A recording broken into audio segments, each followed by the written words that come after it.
Good morning, everybody. Or if you're on the East Coast, good afternoon. So, uh, so excited to have everyone here today. It's been an incredible journey so far. We had the first day really, setting up the context, starting to dive into how we can show up better in the world with our passions and affect change. And, yesterday being able to see, some great examples of really incredible people living out their gifts with the Daves. That was so amazing, Dave. I just want to say it was so great to watch, and it was nice to have that lighter but still powerful message there. And Scott, it was awesome. Get it just doing something and how important that is, and then being able to dive in through the rest of the day to really start to go deep on the powerful ways that the polarities that exist today are really affecting all of our lives and how we can show up to those in a better way. And then to come to the end of that and have Fabian and Patrick really open us into these ideas of freedom and presence, and coming through that with an honesty, an honest look at who we are and what we are here to do, I think is really powerful. And so I'm really excited for today. Today we're going to be focused more on the future, which is a place that I absolutely love to explore, as the people that know me will attest. So, we're going to start off in the, earlier in the morning, kind of with this idea of,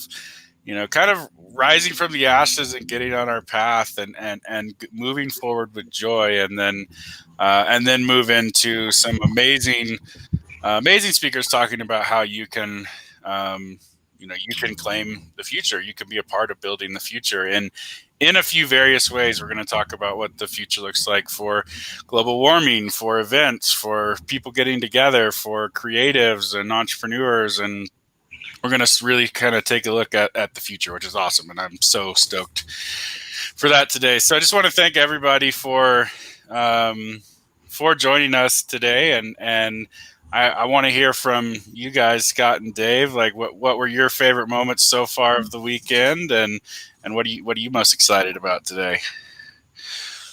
Well, what I've seen so far, I mean, Friday was so great. We didn't really know who's coming, all that stuff. But yesterday, again, I was privileged to be able to share a little bit of my story and what we're doing, and my man Dave up there brought in a special guest host rock star, and that was great. And that was really, really great. Dude, I don't know, man. That was great. And then Yannick, as always, enjoy listening to him. He's got so much wisdom. And then, of course, the Don't Be a Racist. I mean, she was amazing. And that talk was like, it wasn't as gut punchy as I thought it might be, but it definitely, made you wonder,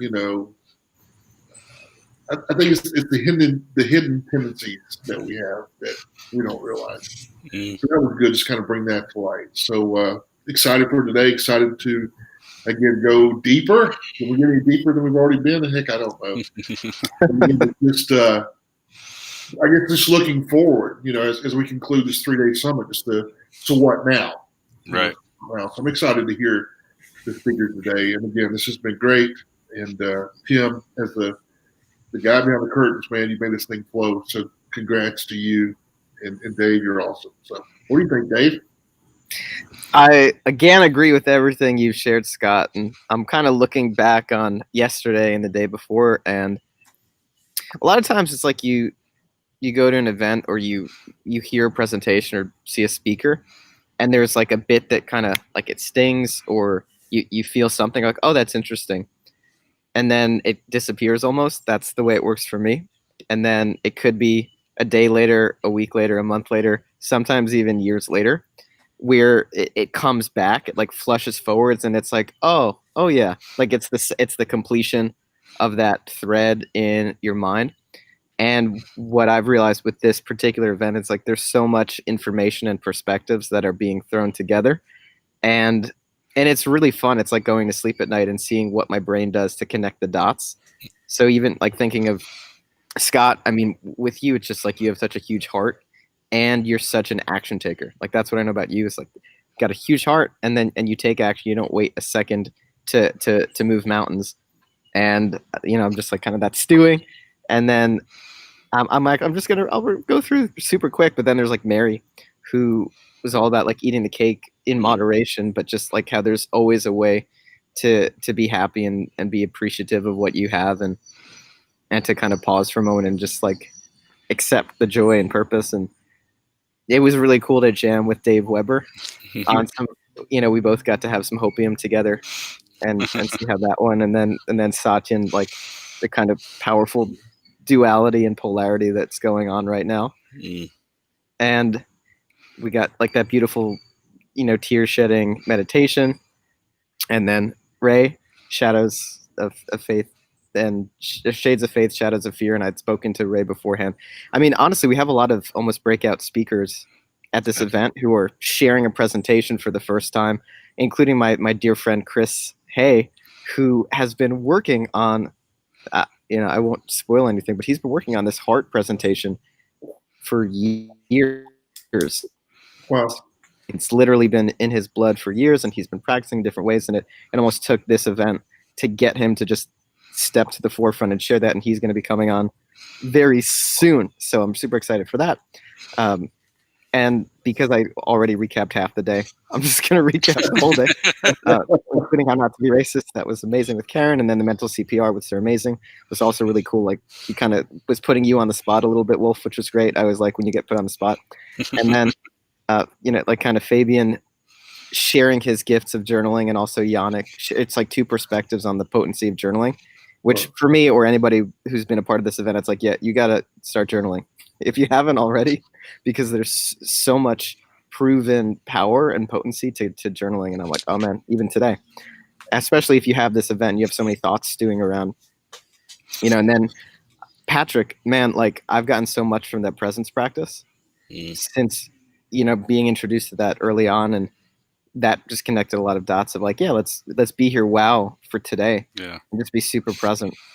So anyway, I'm excited for today. There's a lot to look forward to. I'm really pleased that this event has been making the imprint it has, even for myself and for everybody who's been a part of it. And again, Wolf and Scott, thank you so much for being the catalysts to create this ripple. Well, Dave, you kind of inspired me. So why don't you pick a number?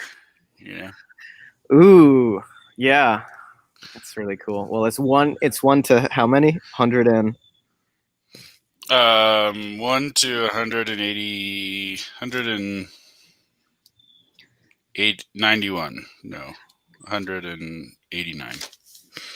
189. Okay, so let's each pick a number because we got three numbers. So I'll pick one first. It'll be 1. 3. 3. Okay, and then Wolf, what's the number 1 to 9? 7. 1 to 9. Yeah, you said 7. All right, 137. I was gonna say 77. Oh, 137. Gotcha. Yeah, I picked 1. Scott picked 3. You picked 7. All right, that works. 137. Yeah. All right. We got see with your soul's eyes.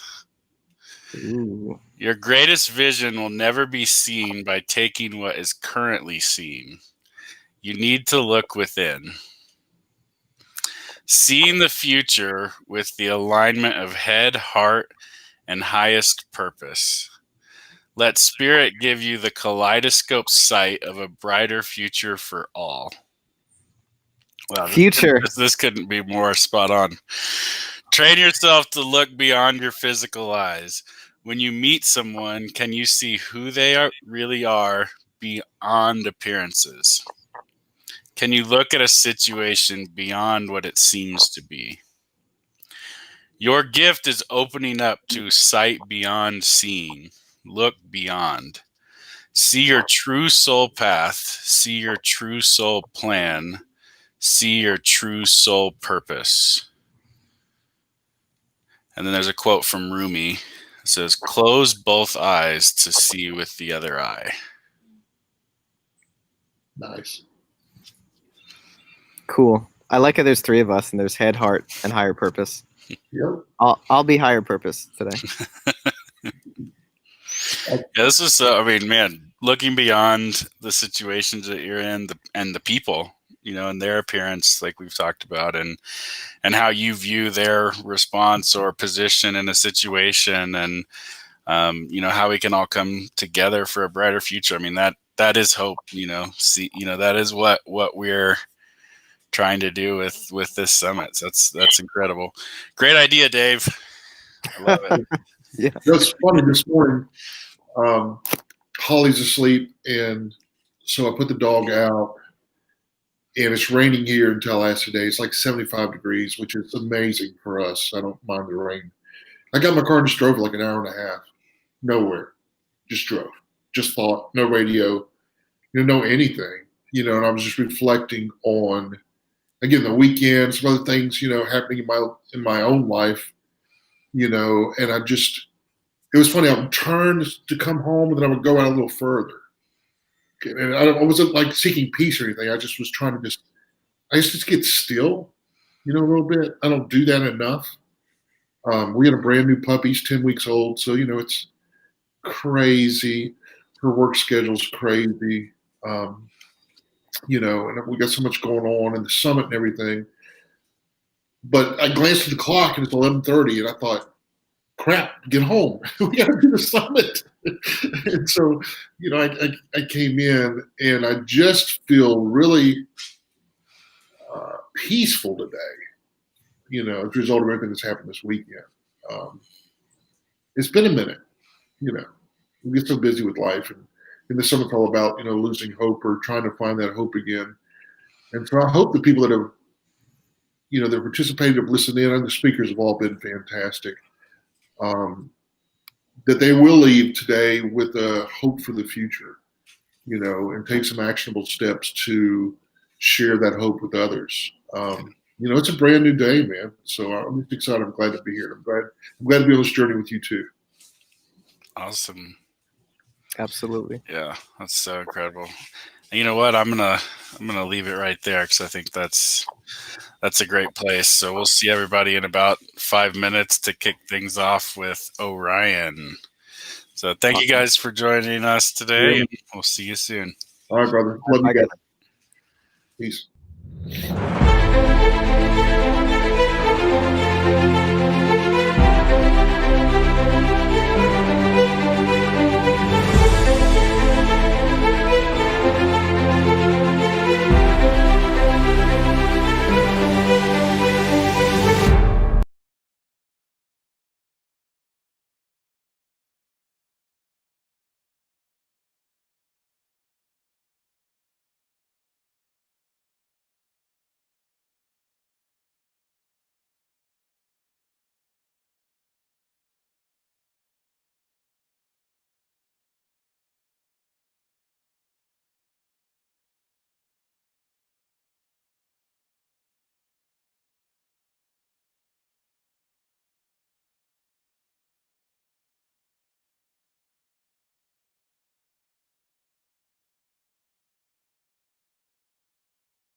All right, guys. Excited to have Orion Ohev here to talk about the path of the Phoenix, rise powerfully from the ashes of the unknown. So, Orion and his team create space for high performers to remember their multi-dimensional nature and create spiritually aligned, multi-dimensional foundation from which they can build their dream life with ease, flow, and passion. So, really excited to have him here today. He's going to be talking about burning down what isn't serving you and rising boldly in the fire of your soul purpose. And it's really incredible. I'm really excited to have him. I've known Orion for a few years now, and seen him do some really incredible work. And more recently, moved within the last few years, moving into his own passions. And it's just been really incredible to see how you've grown and blossomed from all that. And I'm really excited to hear what you are sharing today and helping everybody take the path of the Phoenix. Thanks so much, Tim. So good to be here. I really appreciate all you've done to get this together and this platform to share this my deepest passion. So I'm really grateful, excited. Awesome. Well, I'll let you take it from here. And thank you so much for being a part of the summit. Sure thing. Thank you. All right. So thank you again, Tim and team, for creating this opportunity. And I am here today to talk about the path of the Phoenix and how to rise powerfully from the ashes of the unknown. And I'm going to dive right in because we have a lot to chat about. So before we can really talk about the path of the Phoenix, I wanted to touch on and just kind of ground us all in to the path we've been on so far as a collective for the last several decades. And up until this year, if we are just step out for a little bit and think about the trajectory we've been on as a collective society, it's been one of packing in as much as we can into the time we have. And it's led to a lot of technical innovations through smartphones and travel and how connected we are with the internet and all of this. And it's been really beneficial. And it seems to have hit its breaking point. It seems to have hit the ceiling where we can no longer fit all of this in to the moments without harming ourselves, harming the planet, harming each other, and trying to fit in family, trying to fit in social life and work and commute and errands and all of this, pack it in, ascend, expand, and all of that. And what this has led to is, I love this quote. I think this quote says it better than I could, by Shane Koizen. It's from one of his spoken word poetries. And he says that the human race runs towards a finish line emblazoned with the words "too far" and wonders, will we ever cross it? Have we already? We are faced with a seemingly impossible task, and it's okay to be afraid. And this is such a key point. It's okay to be afraid. So this path we've been on has been one where, in my observation, what I've been thinking and pondering is one that's largely to avoid fear, to avoid being in the unknown. It's this grasping onto a known way, a way that we can predict and feel stable and secure in. And the only difference really between fear and hope is the story you're telling yourself about the unknown. And being a part of the Global Hope Summit, I really wanted to touch on this because the unknown allows for a new story. So if you're telling a scary story about being in the unknown, you're going to feel fear. If you're telling yourself a hopeful, exciting story of possibility, you will feel hope. And this year, we've all been suddenly plunged into this giant unknown. And it's a collective unknown, way more than any individual unknown in your life or my life or someone else's life. And we've gone from this busyness, packed life as a society to a more spacious one. And unfortunately, this time of quarantine has led to some businesses failing and jobs being lost and relationships ending and people having health issues and these huge voids being created in our lives that were once filled with all of that activity and all of that perceived stability and perceived safety. And why I say perceived is because I think if 2020 has taught us anything, it's that what we thought was safe, what we thought was stable, all the mechanisms we put into place, all the things we thought were going to happen can shift in an instant. So the perceived stability versus real stability, and I would even venture to say, and kind of the real underlying theme of this presentation is that true stability is actually in the unknown. Perceived stability happens when we try to force our knowing onto reality. So that's what I really want to talk about here is the true stability. And while the quarantine has led to a lot of challenges, I don't want to diminish at all for people. And, especially I understand that survival comes first, taking care of one's family, taking care of one's ability to put a roof over their head. And, especially with all the loss that's been happening. And what I invite anyone who's listening, wherever you are, however you've been affected by the happenings of this year, is to, take care of your needs and see and just question, think, let yourself be in the possibility of what approaching life from this perspective, how it could support you in meeting those needs, in having your survival taken care of and thriving on top of that strong foundation. So this quarantine has led us all collectively to slow down, to face ourselves in new ways. And we're in uncharted territory as a collective. And our mind is completely out of its element. What do I mean by that? Well, the mind needs to use the past in order to figure out what to do in the present. Either the past or it relies on information coming from external sources, from governments, from media, from schools, from courses, from friends, to take all this information in addition to the past experience and to try to discern what is the right mode to go forward. But this has never happened before. We've never collectively, in at least most people that are alive today, have never experienced anything like this. So there is no past to draw on. The media and the governments are they're figuring it out as they go along, and this is really about returning to a deeper truth. Because the worst thing I believe that you could do right now is to try to figure out what the correct direction is going forward for yourself, for your mission, for the planet, because your mind was never meant to guide you through the world in the first place. You are designed to operate in the unknown and to allow a new story to emerge. And you need only remember how. And we're going to be talking about this a few points throughout the presentation here, that the stability I'm talking about is actually comes from being more comfortable in the unknown and allowing your true compass to guide you, not your mind.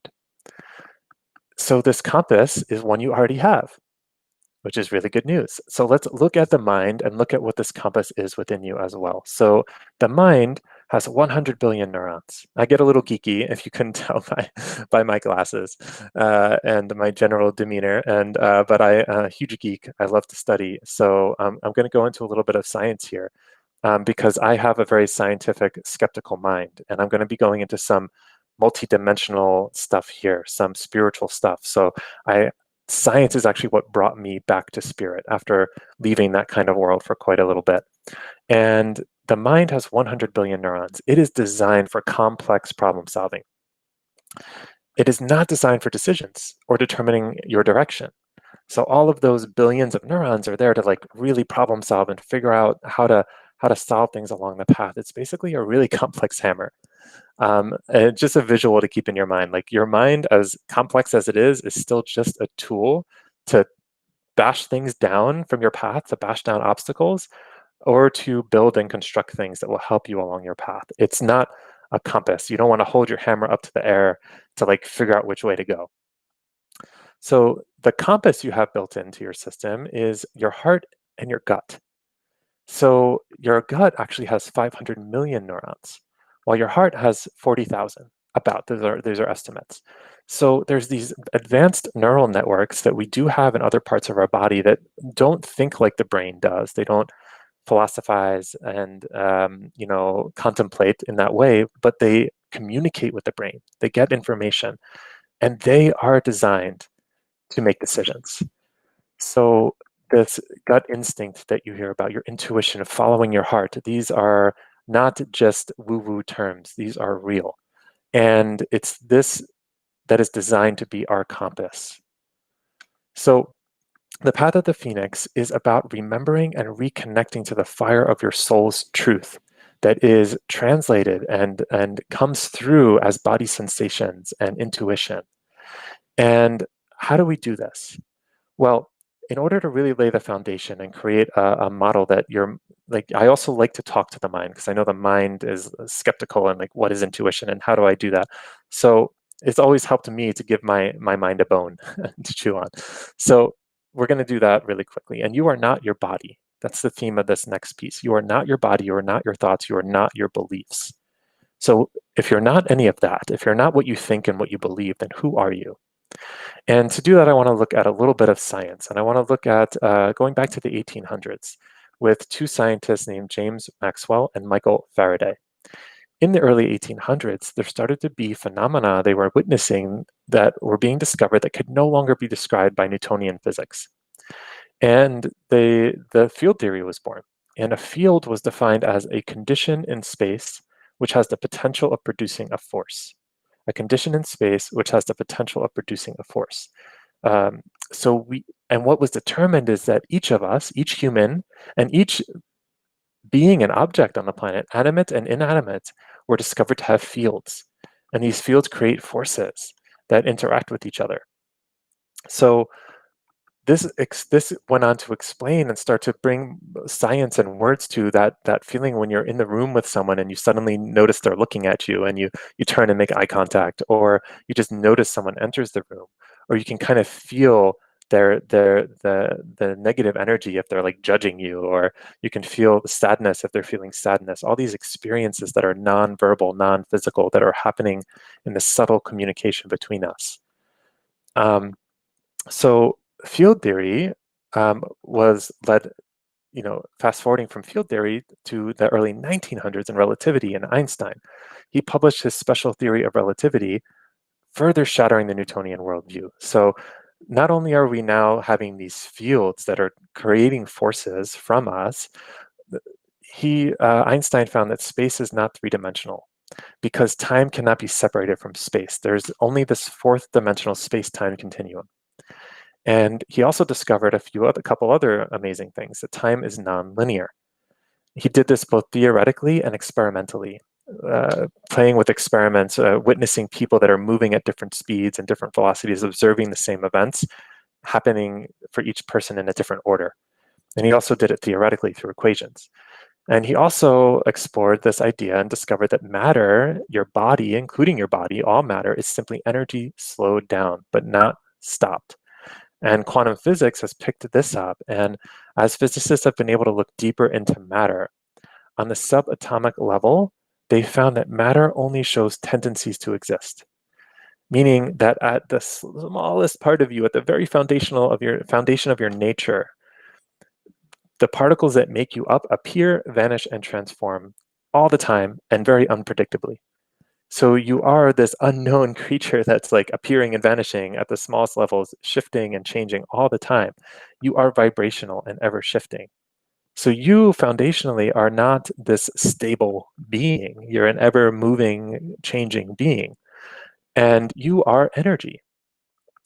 And the world of solid objects that it appears we live in is way more malleable than we think. It's a world of energy patterns, a subtle, magical world that has been measured, that has been seen, that has been, some of it even captured with medical equipment, of these energy patterns and interconnections. It's a universal web of energy that connects us all. You are the observer. You are observing it through your vehicle. So as you observe the world, there's also been the wave and particle experiments that have allowed scientists to realize that how one perceives something affects it. So in our observation, things happen. So this is the power of imagination, not of realizing that what we're observing, how we're observing observing the world actually affects it. But again, you are not your body. So who are you? We're learning that you are energy, you're vibrational, and you're observing it through your vehicle. So let's talk a little bit more about this you. And this is really where the empowering nature comes in through this study of energetic anatomy. And I want to think about how we're all born. So as a child, as an infant, our field looks like this. It's very clean, very empty. And we have several subtle bodies. We have our physical body here in the middle, and then we have this, what's called the etheric body. And the etheric body is an exact replica of your physical body that, again, has been captured on camera with something called Kirlian photography that takes pictures of amputees' phantom limbs and actually has been able to see the etheric body of an amputated limb. And the purpose of the etheric body is to supply life force throughout the body. Now, life force is what the Indians have called prana, the Chinese have called qi, the Jewish Kabbalists have called divine light. It is what the smallest nature, what is fundamental to all life, all beings, all matter, all space. And the oxygen and the air we breathe, fundamentally there's this energy, this life force, this light. And the etheric body's job is to transfer that light through our body, through our meridian system, to our organs to help to make sure that we're alive. Around that is this oval shape here, which is the emotional body. And the emotional body are where our emotions actually live. They actually have energetic form. So they're not just a thing that happens. They actually have form outside of us. So again, we are not our emotions. And this body thrives on spontaneity. We thrive on spontaneity. So when I say you're designed to live in the unknown, what I mean is you're designed to follow the call of your heart into potentially uncomfortable situations that will spark joy, spark excitement, spark sadness, spark fear, that will create this aliveness of life. That's really how we're designed to live and move through the world. The mental body around that is where our thoughts and beliefs live. And the mental body provides clarity, protection, and orientation. We need to have some beliefs to actually navigate the world. So when we look at this, we see, if we think about the edge of the mental body as a cell membrane, and our physical body is the nucleus, we can almost see that we are this cell, this energetic cell, that's part of a larger global collective organism. And this interconnected web, again, of energy that we're all interrelating and connecting with each other. So as we get older, as we move into toddlerhood, we begin to, our field begins to get cluttered a little bit. We start to have thoughts, we start to have beliefs, and this might even be pre-verbal. The energetic form of these beliefs can form when, as we're learning what gets us yelled at, what gets us attention, what's acceptable, what's not acceptable in our homes. And if it's not safe to feel certain emotions, we might start suppressing them. So our field starts to get a little bit denser. And then as we move into teenage years and deal with cliques and popularity and trying to fit in and trying to figure it out, and any rules we might create or beliefs we might choose along that during that time gets even more clouded. By the time we're as adults and have absorbed from society all the ways we should be and need to be, our field can start looking like this. And so just to be aware that you are not any of this. These are just a bunch of triangles and clouds and in your field around here, out here. And you can choose to let them go just as quickly as you chose them. And a really good exercise coming out of this presentation is to ask yourself, which of my, what beliefs might be in my unconscious that are creating this reality around me? And how can I shift them? Why did I choose them? You chose them for a reason, to protect you, to get you through a period of life, maybe a challenging period of life at home or in school. And now you don't need them anymore. Beliefs are important, but we're only supposed to have a few at a time. And we get attached to them. We think they're us. So releasing some of these beliefs, freeing your field a little bit more to be open to more possibility. So you are a soul, a part of universal consciousness, driving a body, a vehicle made of energy. That's who you are. You are not the body. Your body is made of energy, and you're a soul that's driving it around and using it to observe this amazing journey here on Earth. And you are multidimensional. What does this mean? This is where it gets really juicy now. So if you're a soul, then what does that mean for you? And I promise this is all going to support your mission. It isn't just to think about cool stuff. So if we look at one three-dimensional moment in time, let's treat this little rectangle as one three-dimensional moment in time. When we start to stack three-dimensional moments next to each other, we get a fourth-dimensional space-time timeline. And this, you can think of this as the life you're currently living. And each moment is a decision point. And as you're making your decisions, your life starts to fill out in this timeline. But quantum physics, starting with Einstein, has started to explore and find more and more that time is in fact nonlinear, meaning the past, present, and future are all happening at once. So if we as we took three-dimensional moments next to each other to create this four-dimensional timeline, if we put fourth-dimensional timelines next to each other, we start to have this higher dimensional picture of what's happening. And this is saying that there's a bunch of other timelines that are also happening right now, past, present, and future, where you made different choices and you have different versions of yourself, different gifts, different experiences and wisdom that you can draw on. And this is a deep multidimensional wisdom that comes from a place beyond the mind.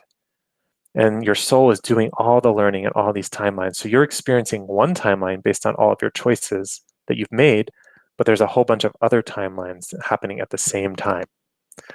And your soul exists across dimensions and timelines. So it's all happening now. Now, your mind, if it's anything like mine, is like fighting and trying to does this make sense? Does it not make sense? And my invitation for this is to practice during this presentation, not taking my word for any of this. I never recommend that, but to feel, does this feel true in my body? Because the mind isn't going to get this, because the mind can't get higher dimensional stuff. It's meant to operate within this four dimensions here. So your heart is what translates this higher dimensional wisdom into body sensations, emotions, and intuition. So step one on the path of the phoenix is, again, to remember and reconnect to the fire of your soul's truth. And this is a truth that needs no external validation, no data, no statistics. It's beyond logic and reason. It's beyond pros and cons. This is what you know. And this is the gift of this time, is that we all have an opportunity to tap back into this, in the unknown, in the space that's been created, in this magical void of possibility. And what makes this challenging is that we've all been conditioned as a collective to suppress it for centuries, conditioned to believe we need an external government or authority or certificate or degree to make it in life. And we've chosen to forget how powerful we really are. And this is an opportunity to remember. Now, I'm not against degrees, I'm not against certificates, I'm not even against having the support of an external person or group. What I'm cautious of and invite you to explore within is, are there any ways you're giving your power of decision-making over to a societal construct versus letting your heart guide the way? And then if on the path of your heart you need a degree or you need a certificate or you need something that in support of your heart's call, to allow that, but not to let the shoulds, I need a degree or I need a certificate or I should listen to this person, be the driving force, letting your heart be the driving force. Access this requires slowing down to hear between your thoughts, to remember how to trust yourself.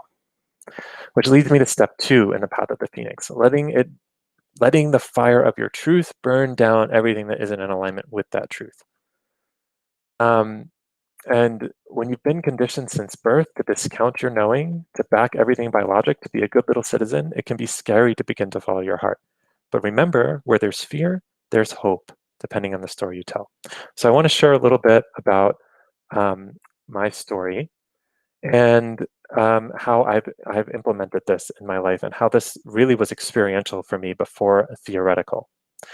And my journey with the Phoenix started pretty normally. I went through primary school, high school, university, work. My guidance counselor told me to go into tech because that's where I'd make a lot of money. I was a super awkward kid, a virgin till I was 22, and believed that money was the only path for me to actually have a partner. That if I had a house and I had a good salary, a wife would be attracted to me. So I did it, and that's me with a chicken hat on. I'm going to leave that a mystery right now to save time, but enjoy, maybe giggle a little bit. So I realized it was not about the money. And about 3 years into my corporate job back in 2009, and I realized I just wanted to feel passionate again. And I was scared to take a big leap because I really wanted to volunteer full-time in Africa, and while earning an online income. I didn't know how to get that. So instead, I started following this bridge, this path of the unknown, what I now call path of the phoenix. And I did many different things. And right here in the middle, fundraising coordinator, is where I arrived in Kenya and started volunteering full time. But my first step there was to be a dog trainer. Very nonlinear, I never could have thought, let me be a dog trainer, which will get me there. But the universe supported me by following my heart and where it was calling for me in this moment. I met all the people I needed to inspire me and give me the tools I needed to do this. And all along, I was part-time coaching, which is what I'm doing now full-time. So this leads me to step 3, stand in the fire confidently as things burn around you. So I want to give a little picture of my my journey with money as a reflection of this. So back in 2006, my first corporate gig, I was making about $1,300 a week, working 60 hours a week, and then I quit. So in this case, I created my own ashes. I burned it down because I couldn't take it anymore. And my income significantly dropped, but over a period of time, I raised it back up to a little bit higher than what I was making at 47 hours a week. Then my heart called me to Spain. Oh, at this time, so I was paid for work I love, but it wasn't my deepest passion and purpose. Then my heart called me abroad to teach English and to experience living in another country. And so I burned it all down again to follow my heart. And it took a little longer this time to build it back up, but I did slowly through my teaching business, and then got offered a consultant gig, making as much as I was making for 20 hours a week. And so I was able to work online part-time and volunteer full-time, and I moved to Kenya. There, I eventually quit the consultant gig again and started 2 online businesses. Now, I was letting these things emerge from the void, but I wasn't yet fully connected to my heart, wasn't fully aligned. So I had time and location freedom. I was living my deepest purpose, but I wasn't being paid yet for my natural gifts and purpose, which was the nonprofit work and the supporting of others.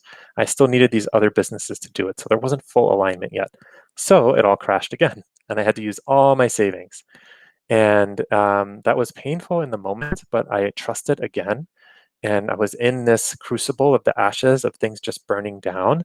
And I got another consultant job to tide me over until I started my next business and became the CEO of this other event company, working my way up through the ranks. Then that all fell down again and burned up again. So because I wasn't aligned. So you're starting to see a pattern. Each time I was getting a little bit more aligned with my businesses. This was an education business for empowering youth. And finally, I became the COO of another small company, which also wasn't aligned, and I was let go. And so there's this ceiling that marked where my beliefs were holding me back.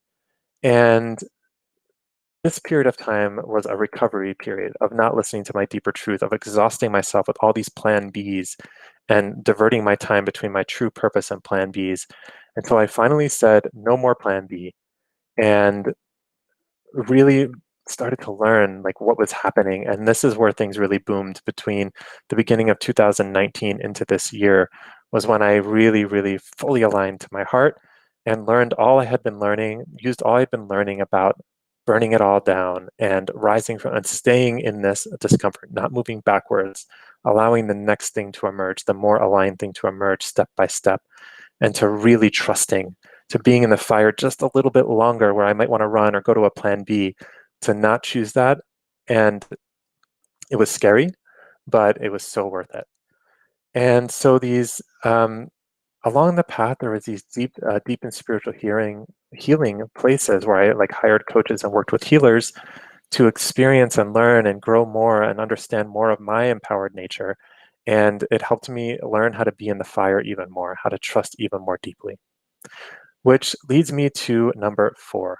Allow your more aligned life to rise from the ashes. So at this stage, there is absolutely nothing to do. You only have to practice trusting and staying in the ashes longer and longer, allowing something new to rise. So the nervous system, where you're being patient enough to allow your nervous system to increase what it can hold, to increase the capacity.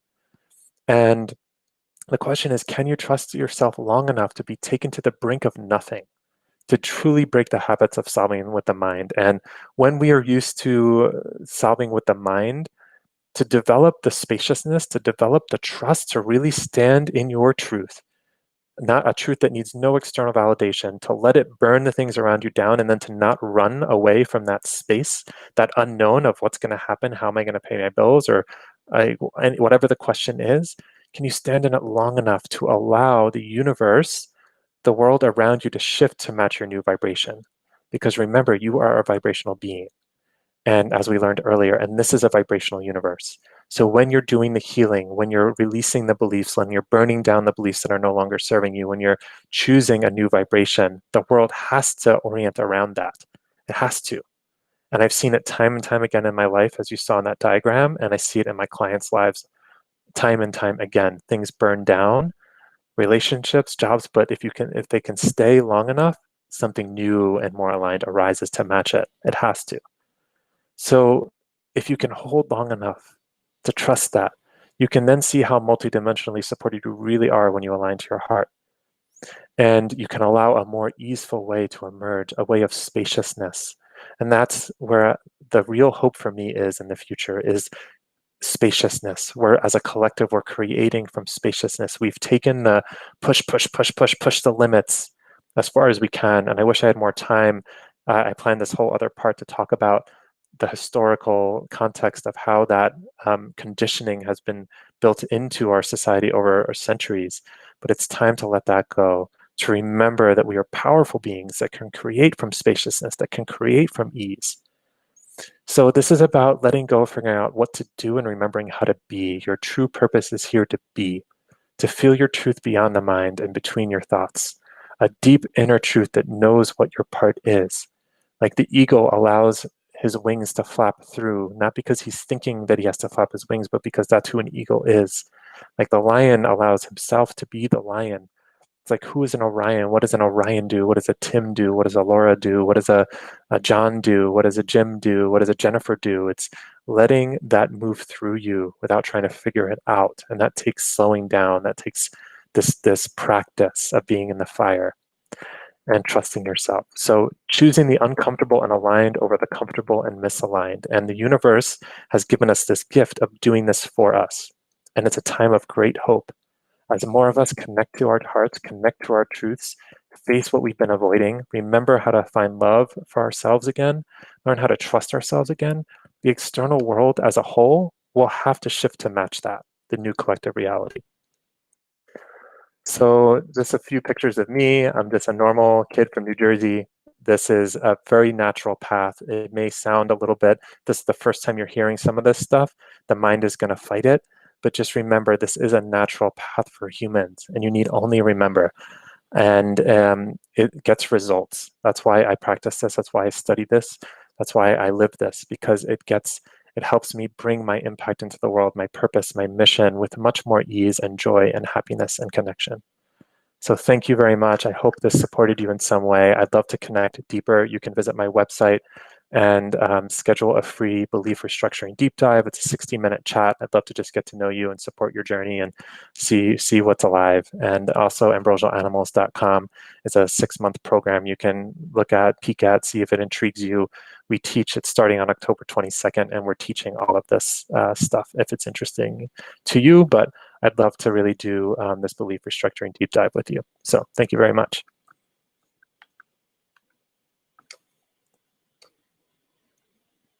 All right.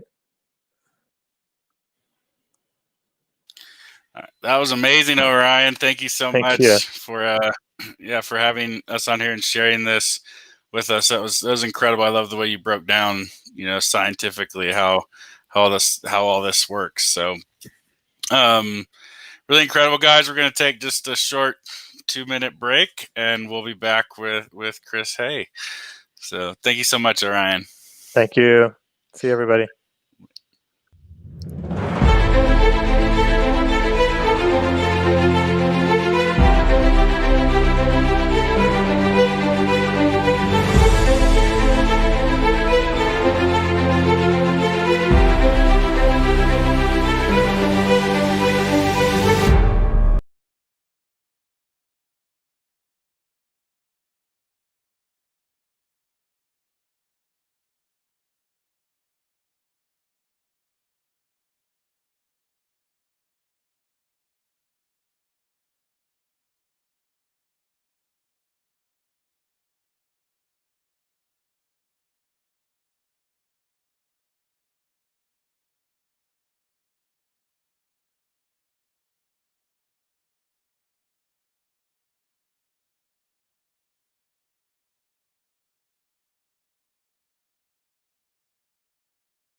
All right, guys, excited to have Chris Hay on here. He's going to be talking about following your heart to uncover who it already knows you truly want to become, which I think is such a great follow-up to Orion talking about following your heart in this last session. So, yeah, I'm gonna let Chris go ahead and take it from here. Excited to hear your talk, and I know you've been working on this presentation for quite a while now. So glad to see you finally share it. So that's awesome. Thanks, Wolf.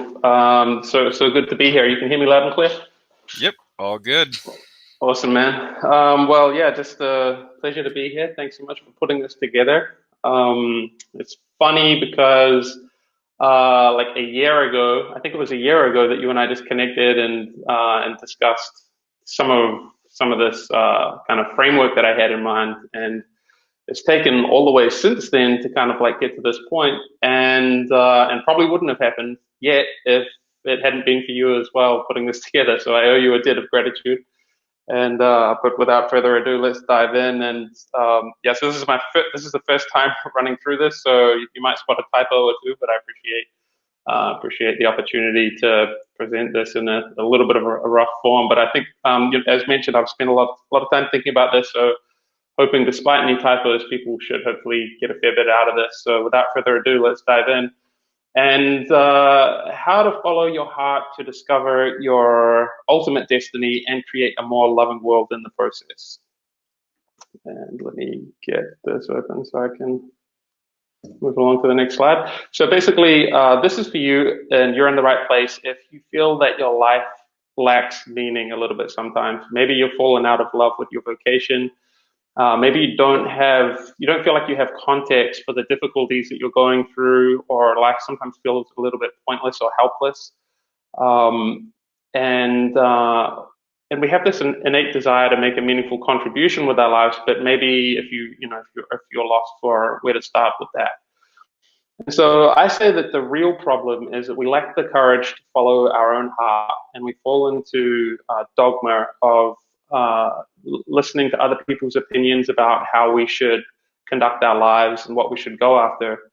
And how do I know? Because I made that mistake really bad. So just to give you a little bit of my story, basically, this is a sunset photo I took in Bali, and it was 2011. I'm 31 years old, and basically I'm totally lost. So I've just sold my business that I've spent the last almost 10 years, 7 or 8 years, building up to this kind of apex moment that I thought was going to be selling this business, and then I'd have cash, and then cash would equate to happiness, which of course it doesn't. And so, I fell into that trap. And so I found myself sitting here looking out at this beautiful sunset, feeling totally lost. And so I'd lost my purpose, my reason for getting out of bed in the morning, because the business was gone. I lost my sense of identity of being this like young, successful entrepreneur in my 20s.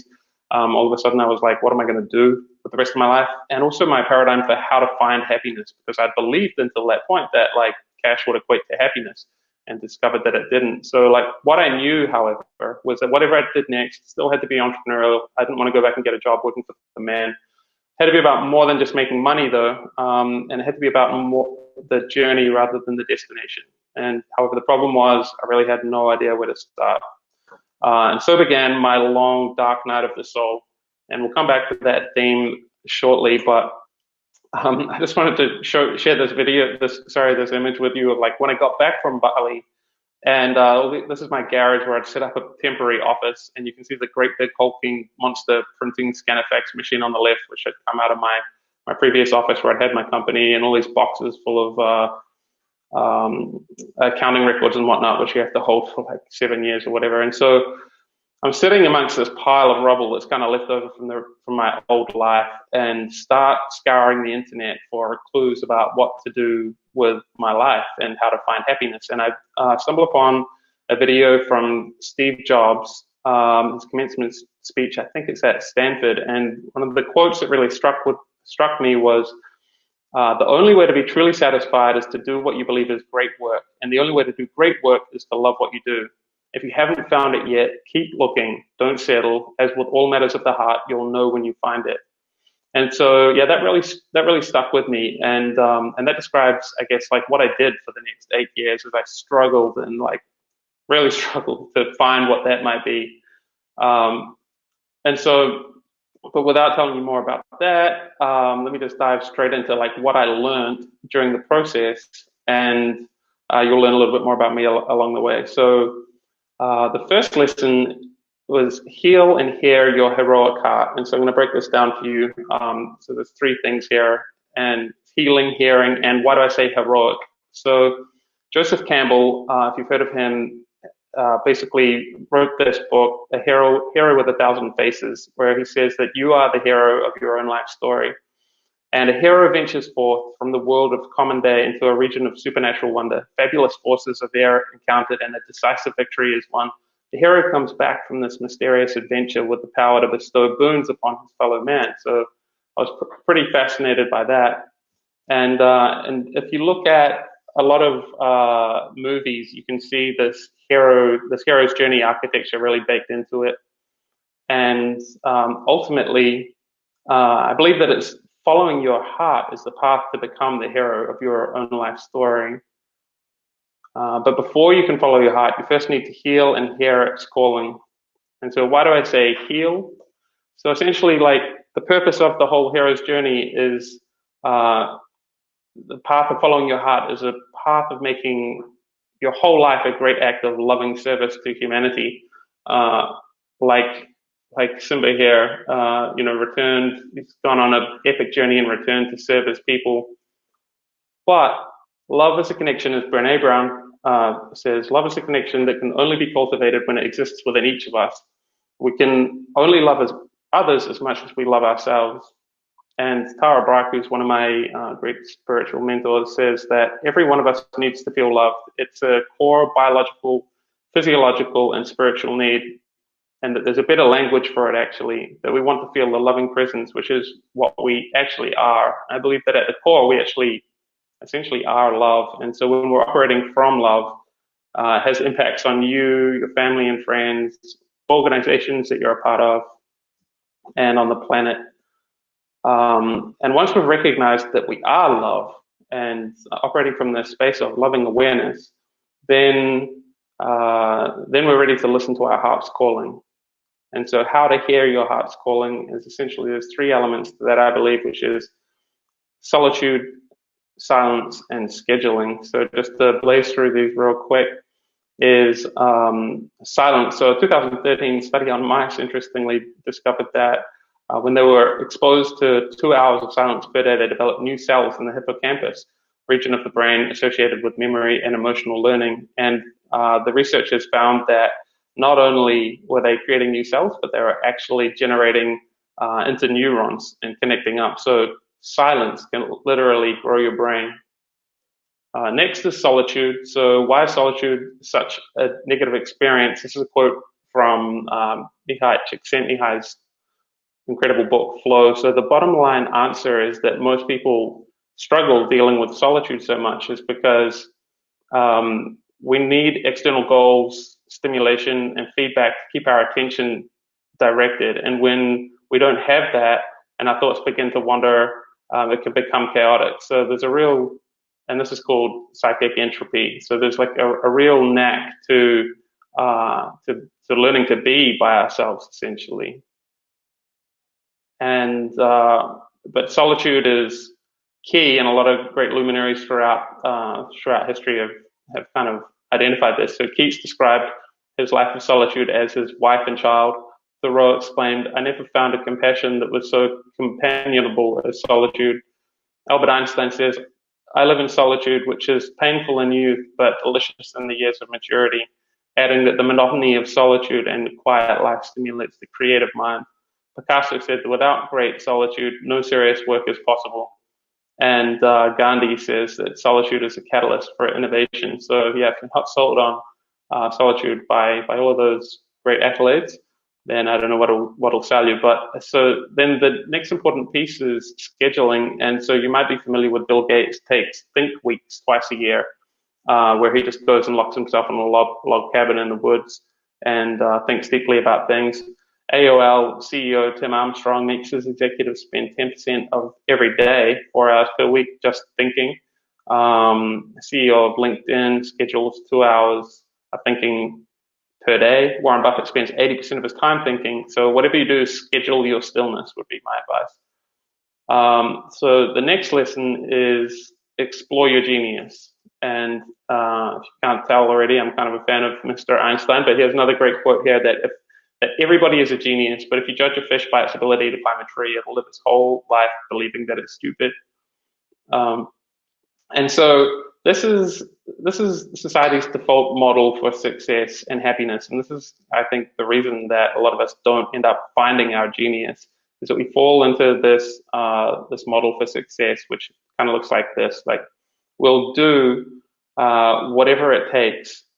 So that can be grudging, unpleasant work in order to have what we perceive that we want, the material possessions often that we think are going to bring happiness.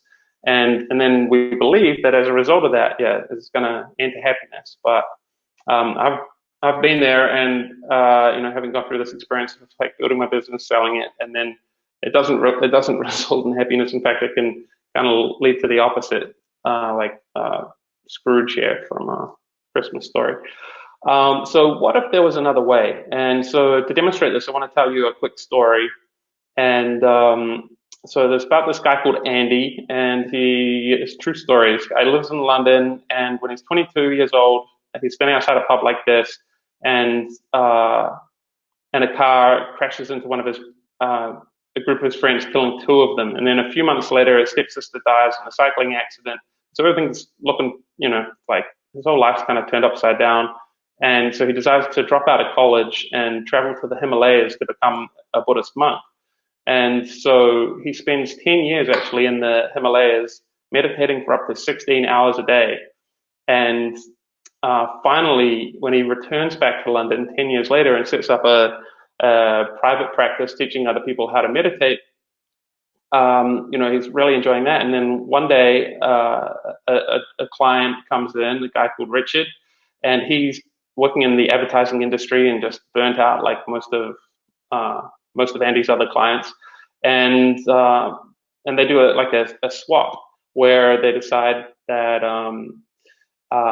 Andy will teach Richard how to meditate, and Richard will help Andy get the word out about meditation. And so this leads to the creation of an app called Headspace, which has had accolades including leading the mindfulness revolution in the digital space, and New York Times saying Andy Puttycombe is doing for meditation what Jamie Oliver has done for food. So these guys have just been enormously successful, and the app's been downloaded over 54 million times, has annual revenues over $100 million. And so it's just a fascinating story about how how Andy followed what was true to him and his passion to great success. And so let's put a strike through this model for success, and I offer you this alternative, which is the happiness first life plan, which is basically be happy first. And thanks to cutting edge science, we actually know that happiness is a precursor to success now, not merely the result. And so happiness and optimism actually fuel performance and achievement, is the latest findings coming out of the positive psychology field. So essentially, be happy and really do the work to find happiness, and then do whatever it is that brings you even more happiness and joy. And ultimately, so I put an image of someone playing a guitar here, because it's often creative pursuits, and so I would encourage you to really try to find that genius within you, that activity that brings you into flow, and we'll touch on that more again in a second. And then the idea is that by being happy and doing what you love, that you will have enough, at least enough to get by. So I put a picture of a smaller house here, but being that when you find the thing that you really love to do, it's likely to be your best work, and it's possible that you may it may not be the small house. You may in fact still wind up with more riches maybe than you deemed possible initially. So the critical thing here really is to find this thing that you do that is your zone of genius, as it's being called. So we have a zone of incompetence, which is things that we are not good at and don't like doing. We have a zone of competence, which is things that we're good at but don't really bring us joy, and a zone of excellence, which is things that we're good at and enjoy doing some of the time, but ultimately leave us being unfulfilled or lacking. And then finally, this zone of genius, which really lights you up. It's your unique power, one-of-a-kind quality that can bring your life, that you can bring to your life and work, that lets you do certain things better than almost anyone else. And so one clue of like how to find it is in whatever brings you into flow. So this magical spot here between anxiety and boredom, where we find ourselves just getting lost and time disappears, and we could do it for hours, and ultimately we emerge feeling refreshed at the end of it as well. So, you know, it could be designing, cooking, painting, coding. That's just a few examples. So yeah, that is explore your genius. And then next we have accept your mission. And I want to break this down again into like looking a little bit at each one of these words. So accept your mission. So let's look at mission first. So if you've ever done any like management papers at university or anything like that, you'll be familiar with Maslow's hierarchy on the left for self-actualization at the top. But what's less known is that later in his life, he actually reformatted this hierarchy and added this additional layer at the top called transcendence. And commenting on this later on, one of his contemporaries, Viktor Frankl, said that the more, kind of clarifying this, said that the more one forgets himself by giving himself to a cause to serve or another person to love, the more human he is and the more he actualizes himself. Self-actualization is possible only as a side effect of self-transcendence. And so when we think of the people that we kind of admire the most in society, Nelson Mandela, Gandhi, Mother Teresa, what do we admire most about them is really that they have self-actualized in a way and become the best version of themselves by dedicating themselves to a cause larger than oneself. And, it's not just spiritual and political figures as well, but, some of the most revered entrepreneurs, for example, Elon Musk said that going after PayPal, he thought, well, what are some of the other problems that are most likely to impact the future of humanity, not just from the perspective of what's the best way to make money.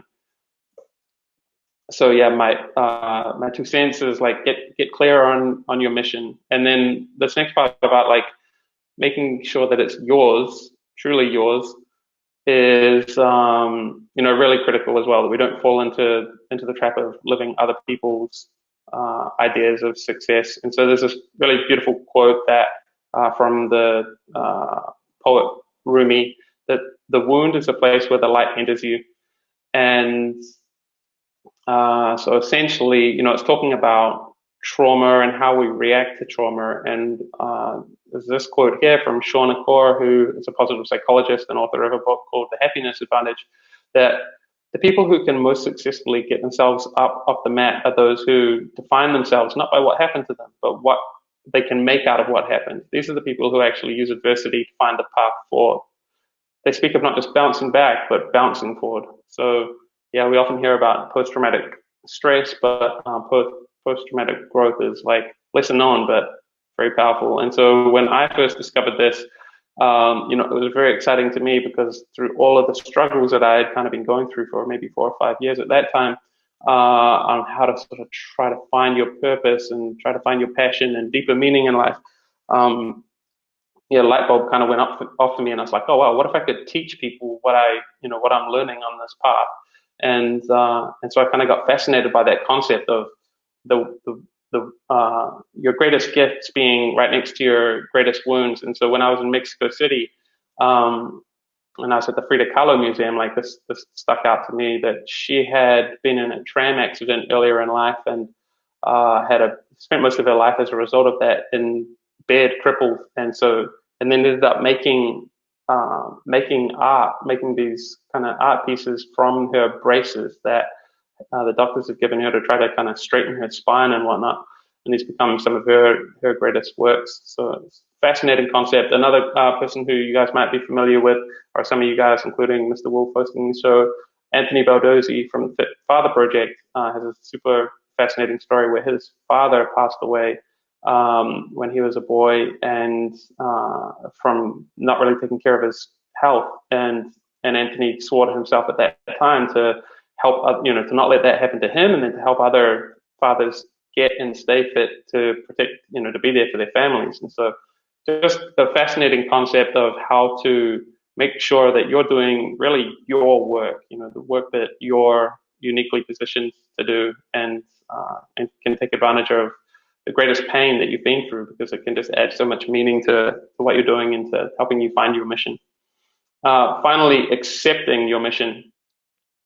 And so there's so many things that can hold us back from accepting our mission. We're either too young, too old, what will people think? Too comfortable. So think of Frodo in the Shire, he was pretty comfortable there and didn't want to move on. Essentially, it all boils down to fear. And there's, one of the greatest examples in popular culture that I found was the Crystal Merchant. If any of you guys have ever read the book The Alchemist, you'll remember when the boy stops by for what becomes, I think, several years with the Crystal Merchant, and he has this dream of going to Mecca, but he's never realized it. And he says, because it's the thought of Mecca that keeps me alive. That's what helps me face these days that are all the same, these mute crystals on the shelves, and lunch and dinner at the same horrible cafe. I'm afraid that if my dream is realized, if he goes to Mecca, then I'll have no reason to go on living. So Paulo Coelho puts this character forward as really like a case study of what not to become. Don't let fear hold you back from achieving your dream, and simply tolerating life, I guess. So next step here is rebirth, and referring back to the hero's journey. And so really what we're looking here is like the approach and the ordeal, death, and rebirth. And so the approach has been called the approach to the innermost cave, which is like the most challenging part of the story, where the hero is really tested. And so that approach to the innermost cave is also like it's also been called the dark night of the soul, which is a term that I came to really resonated with me. So the process is this for this rebirth is really, and the opportunity for you to really step into like a new version of yourself is first of all going through this approach to the innermost cave, this dark night of the soul. It's really challenging period, followed by some kind of ordeal, and then ultimately death and rebirth. So if we look at a couple of examples from the movies here. So in The Lion King, Simba's dark night of the soul is really this moral quandary put to him, where Nala is asking Simba to return to Pride Lands and take over from Scar. And then the ordeal where Mufasa's ghost tells Simba that he must return to Pride Lands, and he's faced with this moral dilemma, this ordeal of seeing his father's ghost in the sky like this. And ultimately his death and rebirth, where he resolves to return and overthrow Scar and sets out on his mission, and kind of leaves his old life behind, where he had come to just live this carefree life away from his purpose. Also, The Matrix has a great example of this, where the dark night of the soul is the Oracle tells Neo that he must choose whether he or Morpheus will die. And then the ordeal is that Morpheus is captured and Neo blames himself, and he has to re-enter the Matrix to save Morpheus, but is ambushed by Agent Smith. And then literally there's like a death and rebirth here. So Agent Smith actually kills Neo, but Trinity tells Neo she loves him, and so he must be the one. So that brings him back to life, and he goes on to fulfill his purpose, his mission, to kill Agent Smith. So the dark night of the soul, first of all, is the internet is awash with extremely rich quotes about the dark night of the soul. It's kind of challenging to choose the best ones, but I've narrowed it down to 2 or 3 here, I think. So the dark night of the soul is a purging process that calls us to release all that is unhealed or unnecessary, releasing all that is in the way of our highest good. There can be no rebirth without a dark night of the soul, a total annihilation of all that you believed in and thought that you were. And the dark night of the soul comes just before revelation, where everything is lost and all seems darkness, and then comes new life and all that is needed.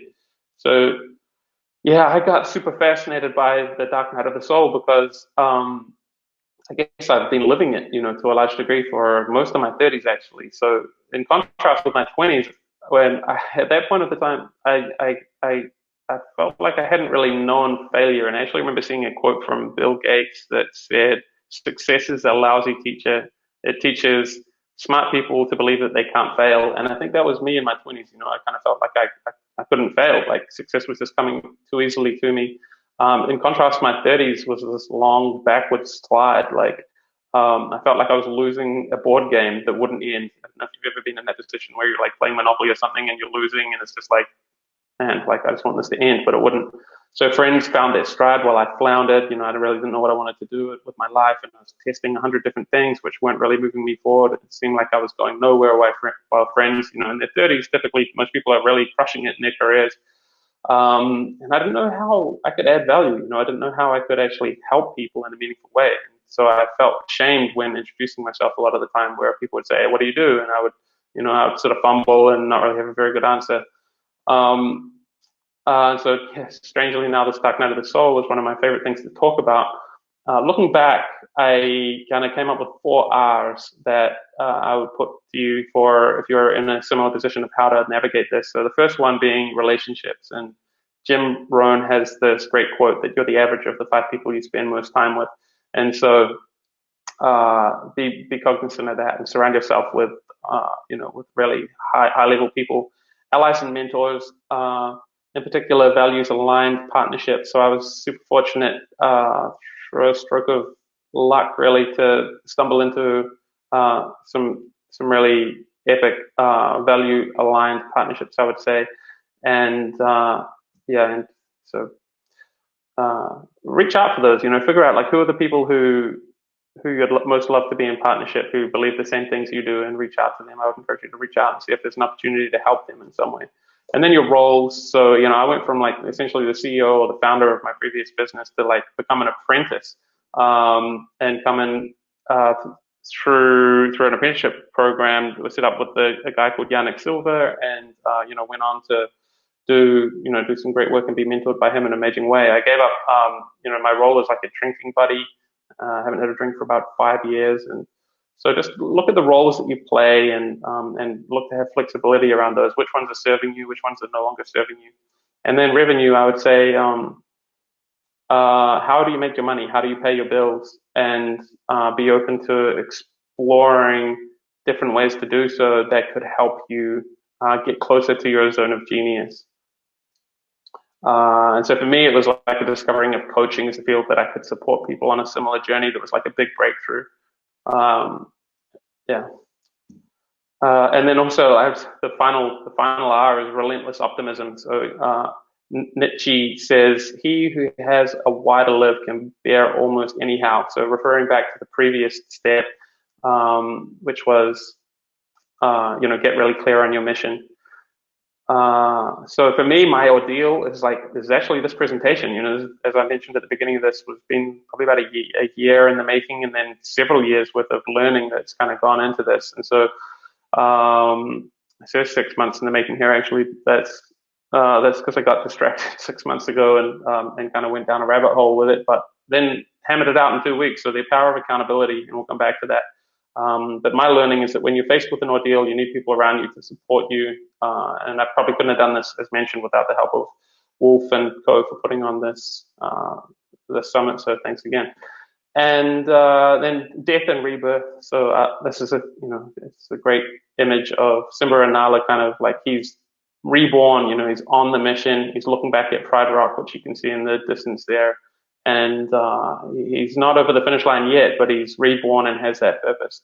And so that's kind of where I feel that I am now. And even just like, seeing my face on this lineup of all these other amazing speakers and creating a social post to help promote this event and stuff like that feels like a rebirth for me. And I've been kind of dormant on social media for a long time. And because I knew that I was building towards something and building towards this really, and this is a rough first take. So, but this is really what I want to pour my time and energy into. So, yeah, this is This is a big day for me, actually, presenting on this for the first time.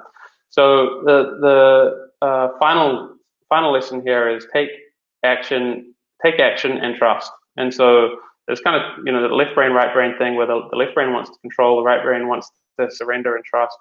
So first of all, just looking at but the thing is, like, if you can get these two things in balance, really balance and embrace both of these things, then that's a beautiful thing. So first of all, taking action, the best that I've learned about that is ensuring that your actions and how you plan and execute is adaptive and accountable. So what I mean by adaptive, a great quote here by Sir Ken Robinson, who has the most watched TED Talk ever, in which he says, we create our lives symbiotically as we explore our talents in relation to the circumstances that they help create for us. So basically, life moves fast, and if you plan too much, you spend too much time agonizing in the detail, it's gonna get lost and washed out by the speed of time. So I would say dream long and plan short. So long, a great question to ask yourself to maybe journal on is, like, what is your biggest vision for this thing that you're working on? Like, and really allow the time to dream into that and color it in, by which I mean, like, where are you? What does it taste, smell, feel like? What did you do before and after this? These big dreams that you have. And then short, what's the one thing that can be done in the next 90 days that will become the next quarter could become your most progressive quarter yet? And so that really leads on to the next thing, which is around accountability. And so we've been playing with this in this other group that I created called Find Your Voice, which is really for people who are aspiring public speakers. And good accountability partner will, some of the lessons that we've learned out of that is that good accountability partner will keep you smart, keep your goals specific, measurable, actionable, relevant, and time bound. So it really takes a partner a lot of the time to kind of tease these things out of you.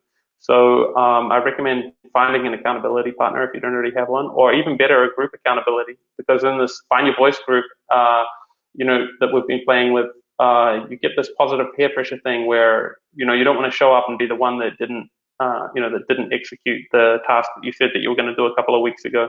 And so if there's enough interest, going forward, I'm going to create a new accountability group for this program that I'm currently teaching on. And but regardless of whether you're into that or not, I would just say find somebody and schedule accountability time. Like every week or two is great. Next one, trust. So surrendering. What do I mean by trust? So this is a great quote from one of my mentors, Yannick Silver, and he journaled this. I see on the bottom right there, sitting on Necker Island in 2017 at sunrise.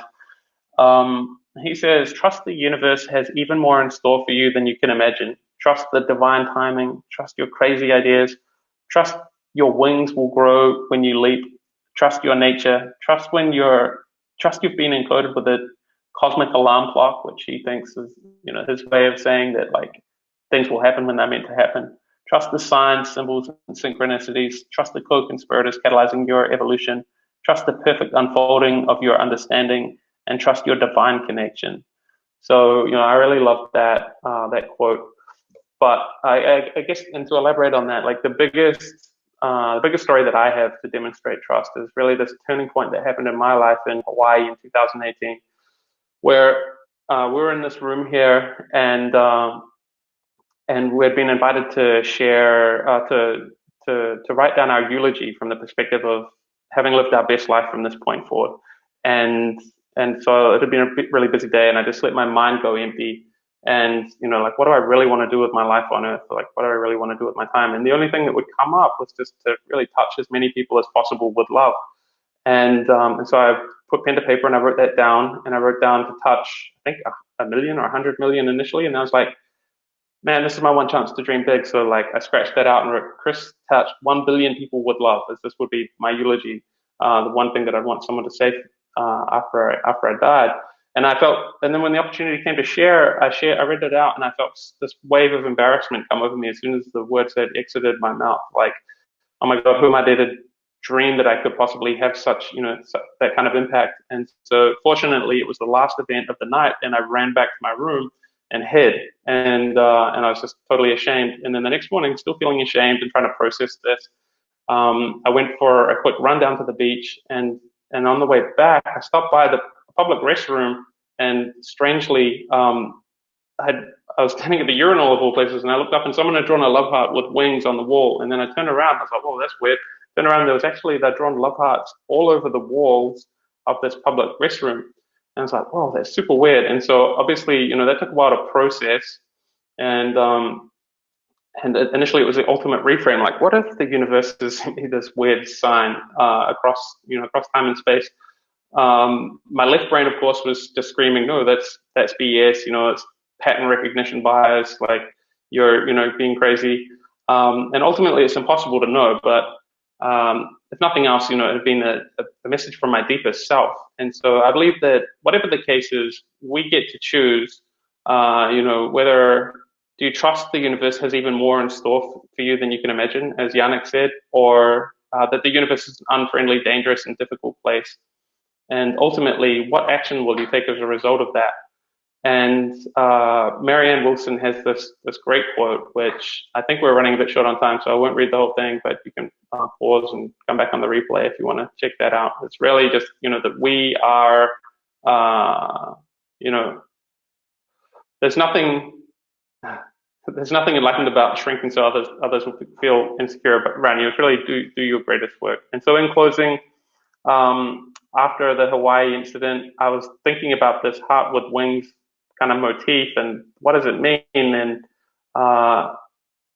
it came to me that it was weird because in that video that I'd seen from Steve Jobs back when I was sitting in my garage after selling my previous business, and he had said, the only way to be truly satisfied is to find what the work that you love. That wasn't the full quote, and there was this other piece that he says, "Have the courage to follow your heart and intuition. They somehow already know who you truly want to become. Everything else is secondary." And that's kind of when it hit me that that's what I've been doing, for the last 8 years. Was really, if nothing else, I followed my heart, through thick and thin, through this whole dark night of the soul period.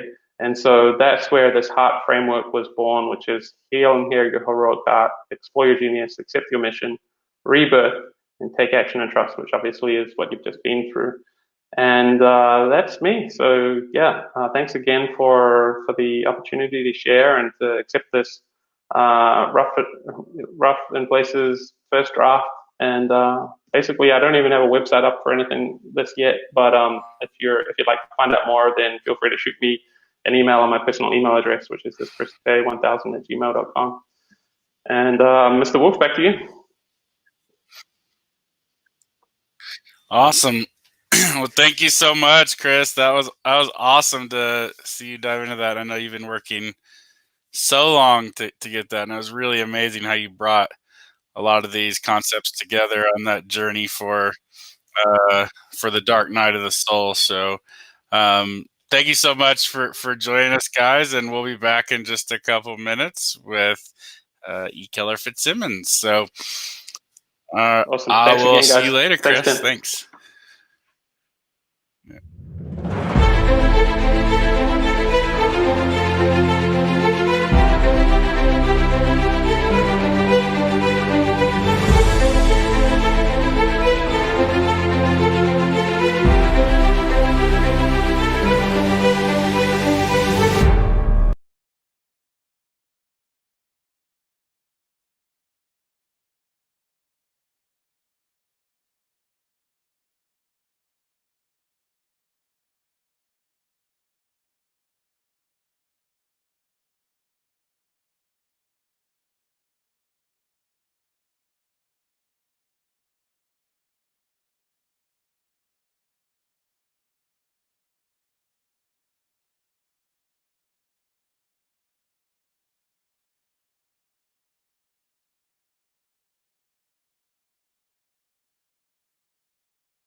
excited to have Keller Fitzsimmons on here. She's a serial tech entrepreneur, artist, author, mother. She's a co-founder of a virtual reality production company called Custom Reality Services.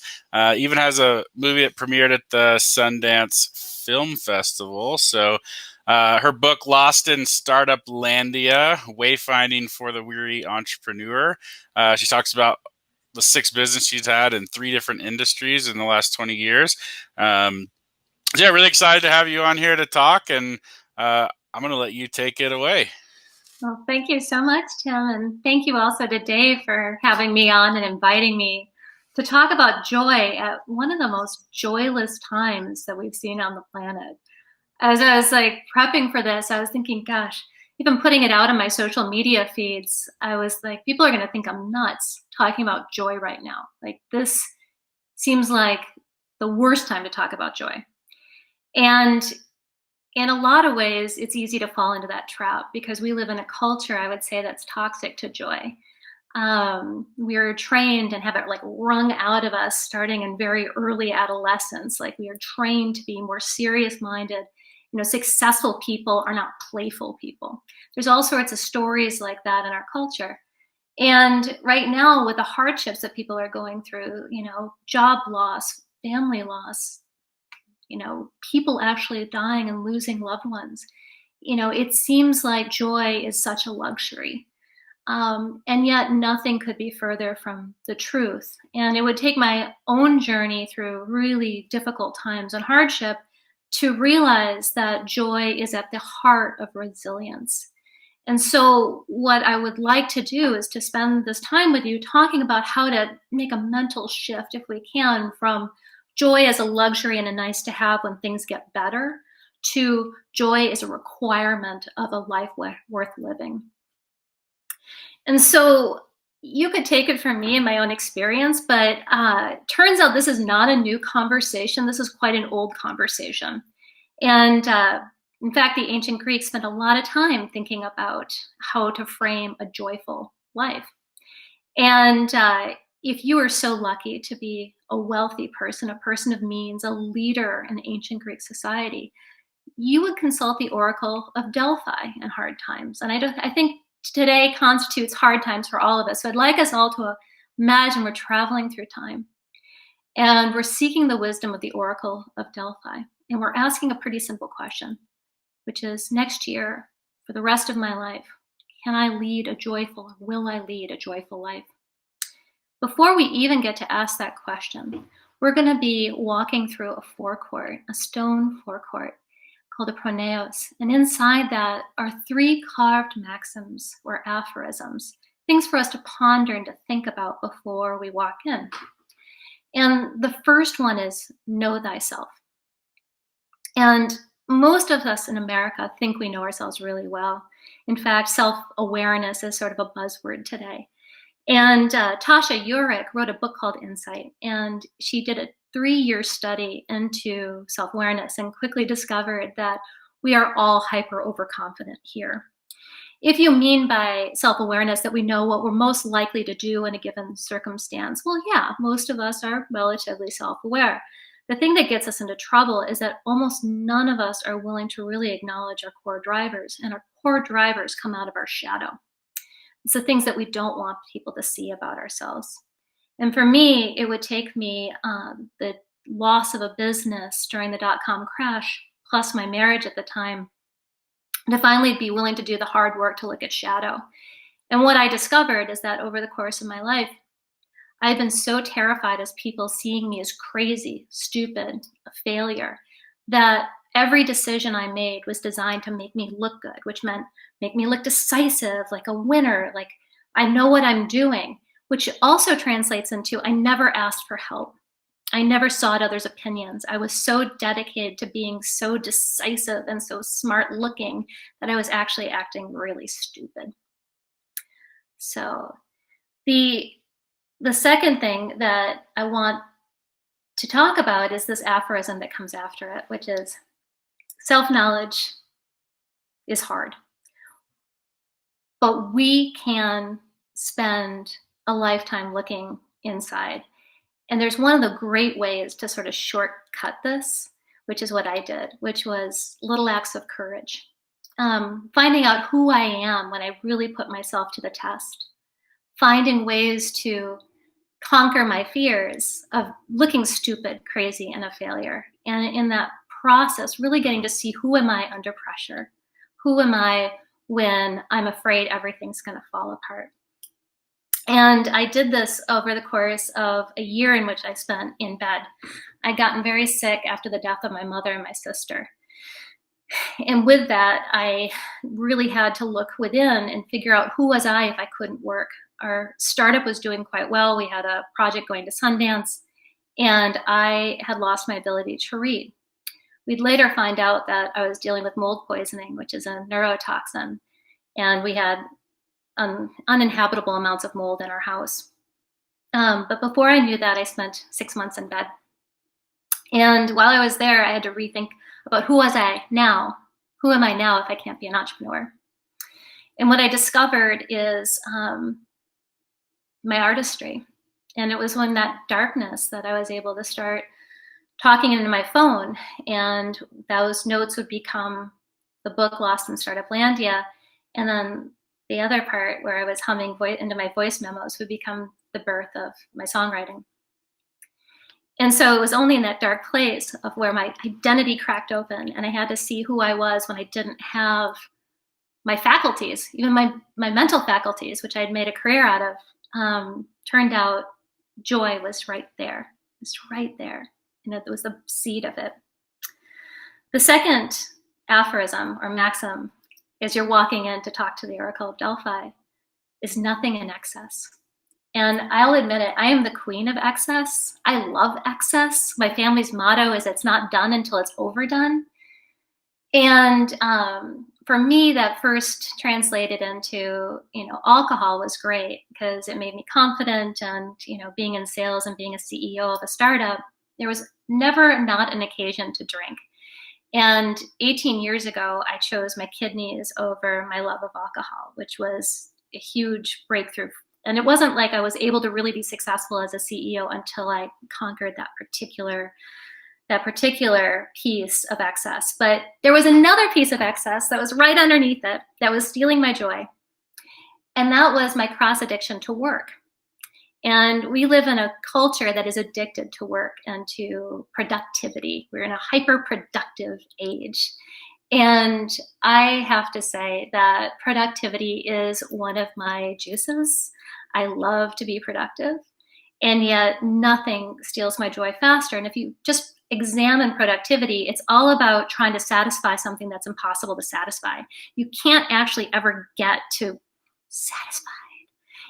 And even if you do, it's still satisfied. It's not joy. Like, it's not the mountain we're actually seeking here. And it really does cut against our resilience, because productivity at the end of the day, we're always feeling like we're coming up short. And so it just erodes our self-belief. It erodes the idea that we can.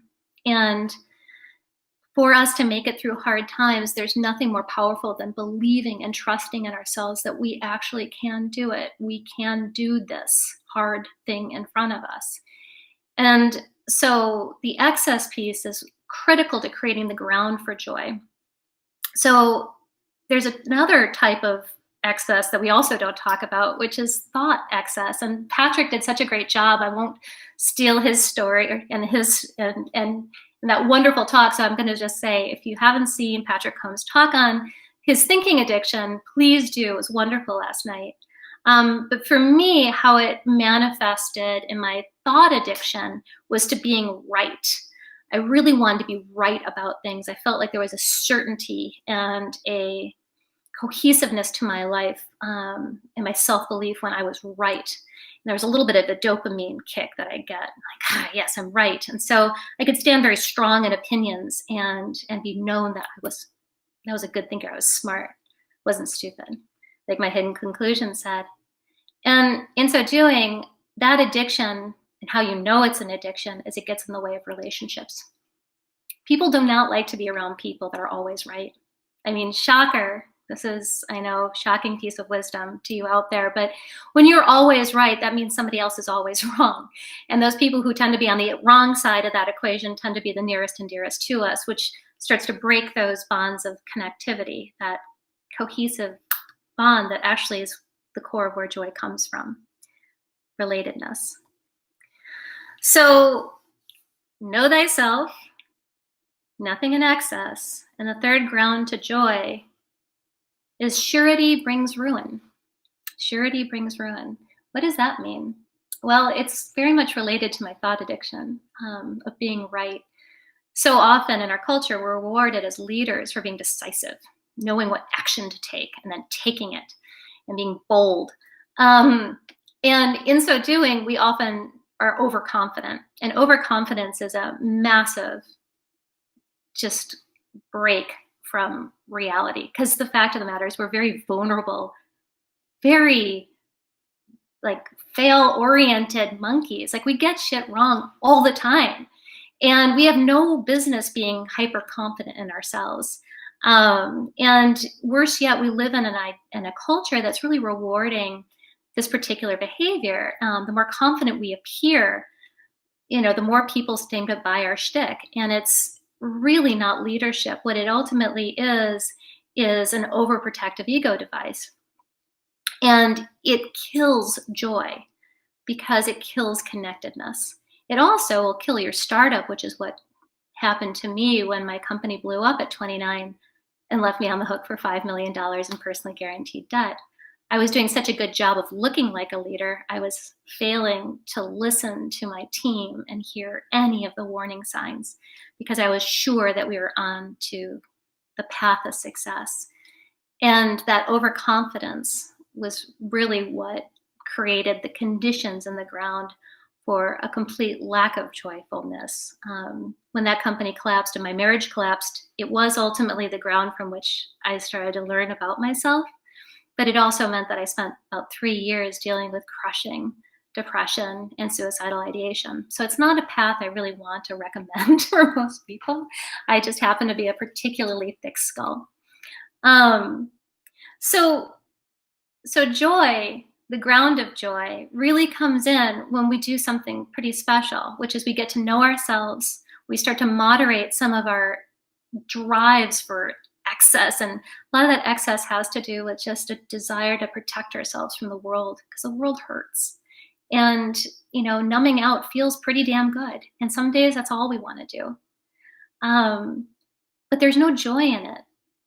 It's a shortcut, and it's kind of like righteousness insofar as that addiction to that thought factor. It's like it feels good in the moment, but it feels really shitty later when nobody wants to hang out with you. Nobody wants to be your friend. Nobody wants to be married to you. But you're right. You were right. You proved that.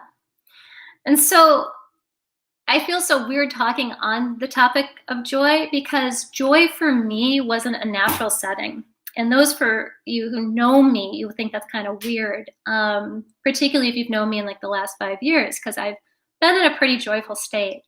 My personality is very positive. I'm optimistic. I'm enthusiastic. I think I won most enthusiastic in high school. I think that was one of the awards. And that's true, but that's not joy.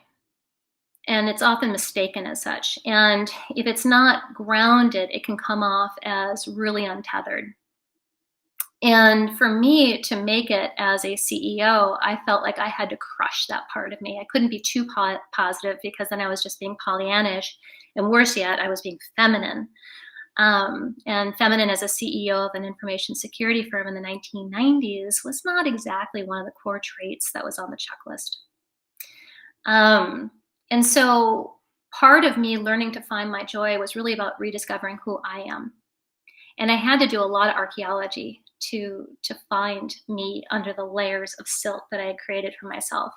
The silt of addiction, just numbing myself out every night for the pain of trying to be somebody I wasn't.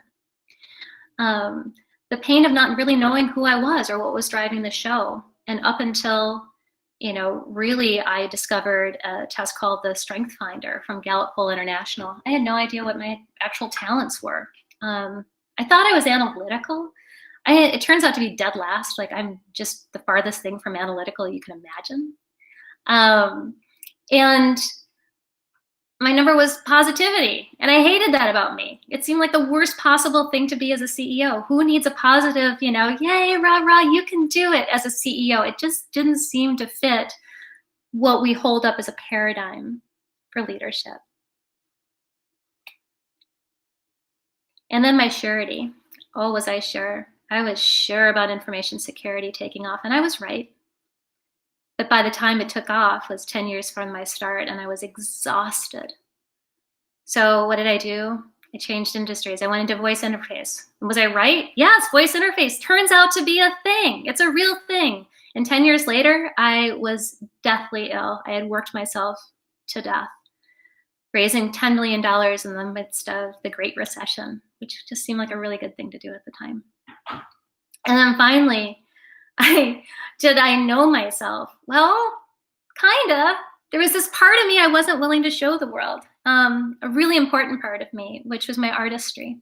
And that was all based on a lie I told myself as a kid, that if I became an artist, I would starve like my mom. When I was 6, we moved to the Florida Everglades. My father is a successful entrepreneur. My mother was a very accomplished artist, but she wanted to make it on her own. And so she left and took no money, and I went with her.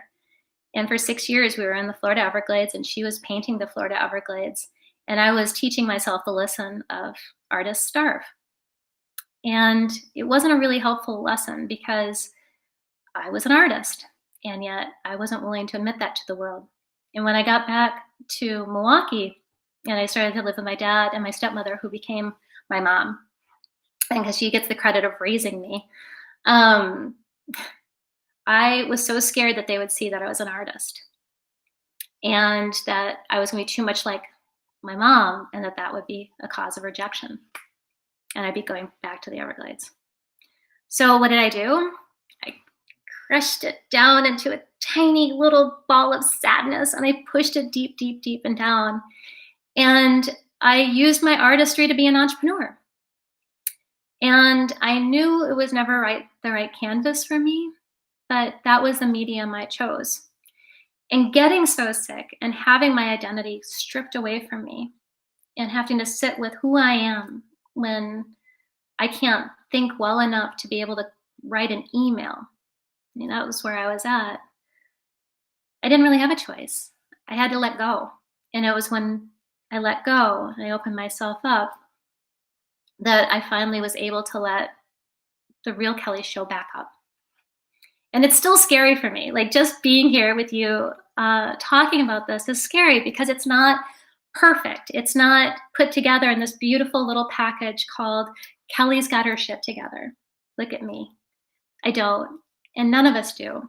And that should be a beautiful thing, particularly now where we're all in this in different ways, but we're all in this together because a pandemic does, really show our humanity and how frail and vulnerable we are.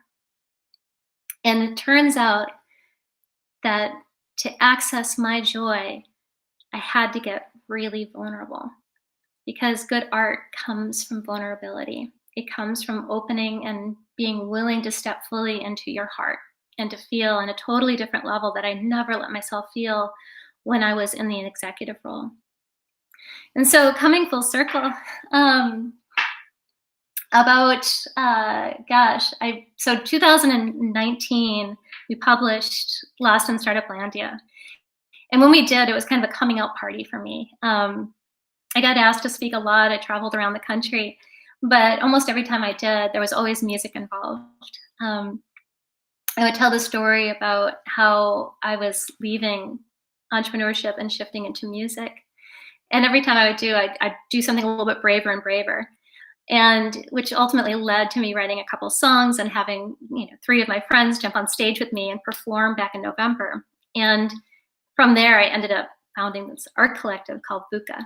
And Dave and I, Dave Muntner, co-founder of the Global Hope Summit in October of last year, decided to call it Songtober.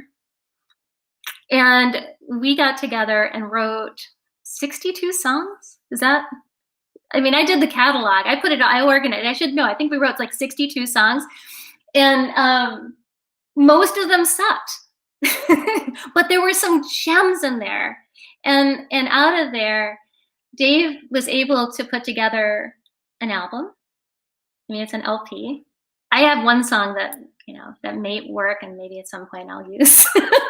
But Dave really won Songtober. But since then, we've continued to write together. He has been participating in my art collective, Buka. I even wrote a chapter about you, Dave. It's its own hilarious story, which I will not tell at the Global Hope Summit because it's mortifying. But it's really fun. And out of that chapter, we pulled out the lyrics and actually Dave did an exceptional job of taking the story that I put together and crafting the song. And so what I thought we would end on is, Dave, do you wanna play our song Glamour? Yeah. Well, I don't know about want, but I will play it. Thank you. I really appreciate it. You're amazing. I also really like that you mentioned that I won Songtober, because you made me do the Strengths Finder, and one of my strengths is competition. So I know you're just playing to my strengths here. Sneaky Kelly. Yeah. Kelly, thank you, by the way, for being vulnerable and sharing your story and your own transition, which is really transformation. And that's certainly had a huge impact on me, especially right now. And vice versa. Yeah. And so to tie in this particular song, right? This is, I've been told that it's more interesting if you can see hands moving on guitar. So that's why I'm moving the screen just a little bit. So this is a song pretty much about our shadow sides. It's what it comes down to. And it's about your own shadow. And when you don't keep that shadow at bay, or you neglect that shadow, it's going to overtake you.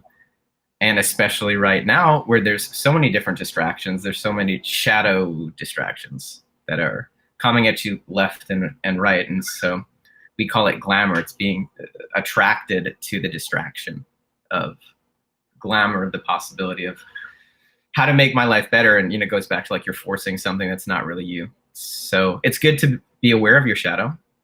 It's nice. And then this goes back to what Ray said yesterday about how there's shade and there's shadow.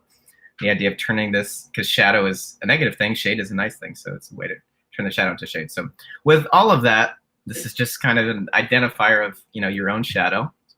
It's called Glamour. And this is the first time it's being performed in front of an audience. It's in a rough state. And Kelly and I are going to work on it. We are co-writing it and turning it into something really special. So you get a first listen. I was going to say peek and a peep. So here we go. Clearly unrehearsed. Wait, I want a little. Yeah, there we go. Go like that. Got enough time here, I'm sure. So. Under my spell, if you couldn't tell, you're under my spell. Fly too high for a fallen angel under my spell. Caught in the seas of Mercury under my spell. Now fall asleep, 'cause in your dreams my dagger goes deep.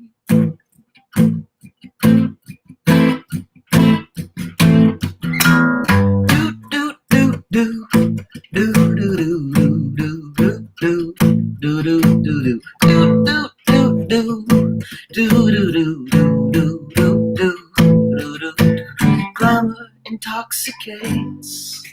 Forget about the aftertaste. Getting sicker from the flicker of your fantasy.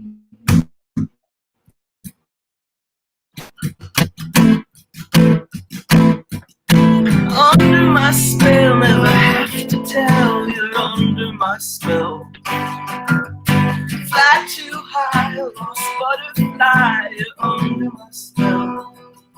Caught in the seas of Mercury, under my spell.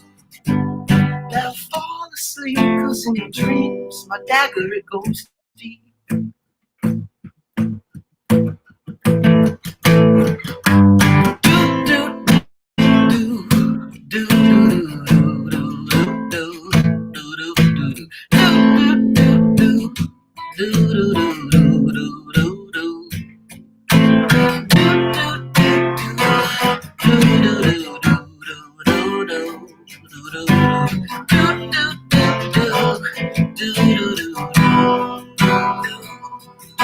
You'll be wanted now. You just have to follow your vow. Just have to follow me down the underground.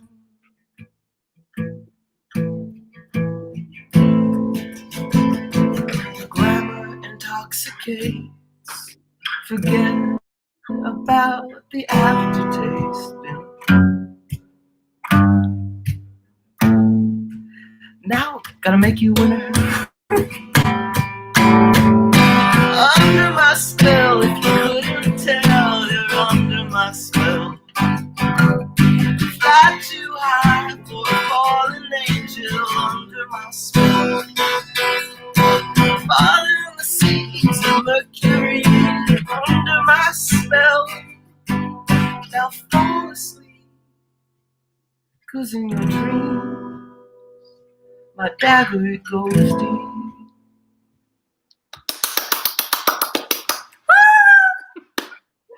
Yay! Audience, yay! Yeah, thanks for being an audience. So Great fun. job. Cool. Thank you. Yeah, and thanks, Kelly, for inspiring the artist inside. And I know Aries is coming up soon to talk more about how to succeed as an artist in today's world, and how there is a way to to honor the duality of making money, prospering, and loving yourself, and also stepping into that creative soul that we all have. Absolutely. What a joy to be with you, Dave, and to collaborate with you. And what a joy to be here at the Global Hope Summit. I really thank everyone for being willing to make time to think about joy and how it might apply to your lives during this difficult time. Because joy is not a luxury, it's a requirement. Have a great day. Awesome. Yeah, thank you so much, Kelly, for coming on, and Dave for that awesome music. And we'll see everybody in the next session with Kuda. So, bye, guys. Bye.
Hi, guys. Excited to welcome Kuda Biza here with us. And he's going to be talking about combating hunger one cookie at a time. So Kuda's a serial entrepreneur, started his first company when he was 9 years old in Zimbabwe and moved to the U.S. with just $40 in his pocket to study here and started his second company. Now works with, he's a co-founder and CMO of Nunbelievable. Companies backed by Tony Robbins and some other amazing entities. So I'll let him take it from here, but really excited to have you on and excited to hear your story here today. Thank you so much, Tim. I appreciate you, and I'm more than happy to be here. So right now, I would like everybody to just close your eyes for a minute. And I just want you to imagine that you're in second grade. You're living a happy life. Life is simple.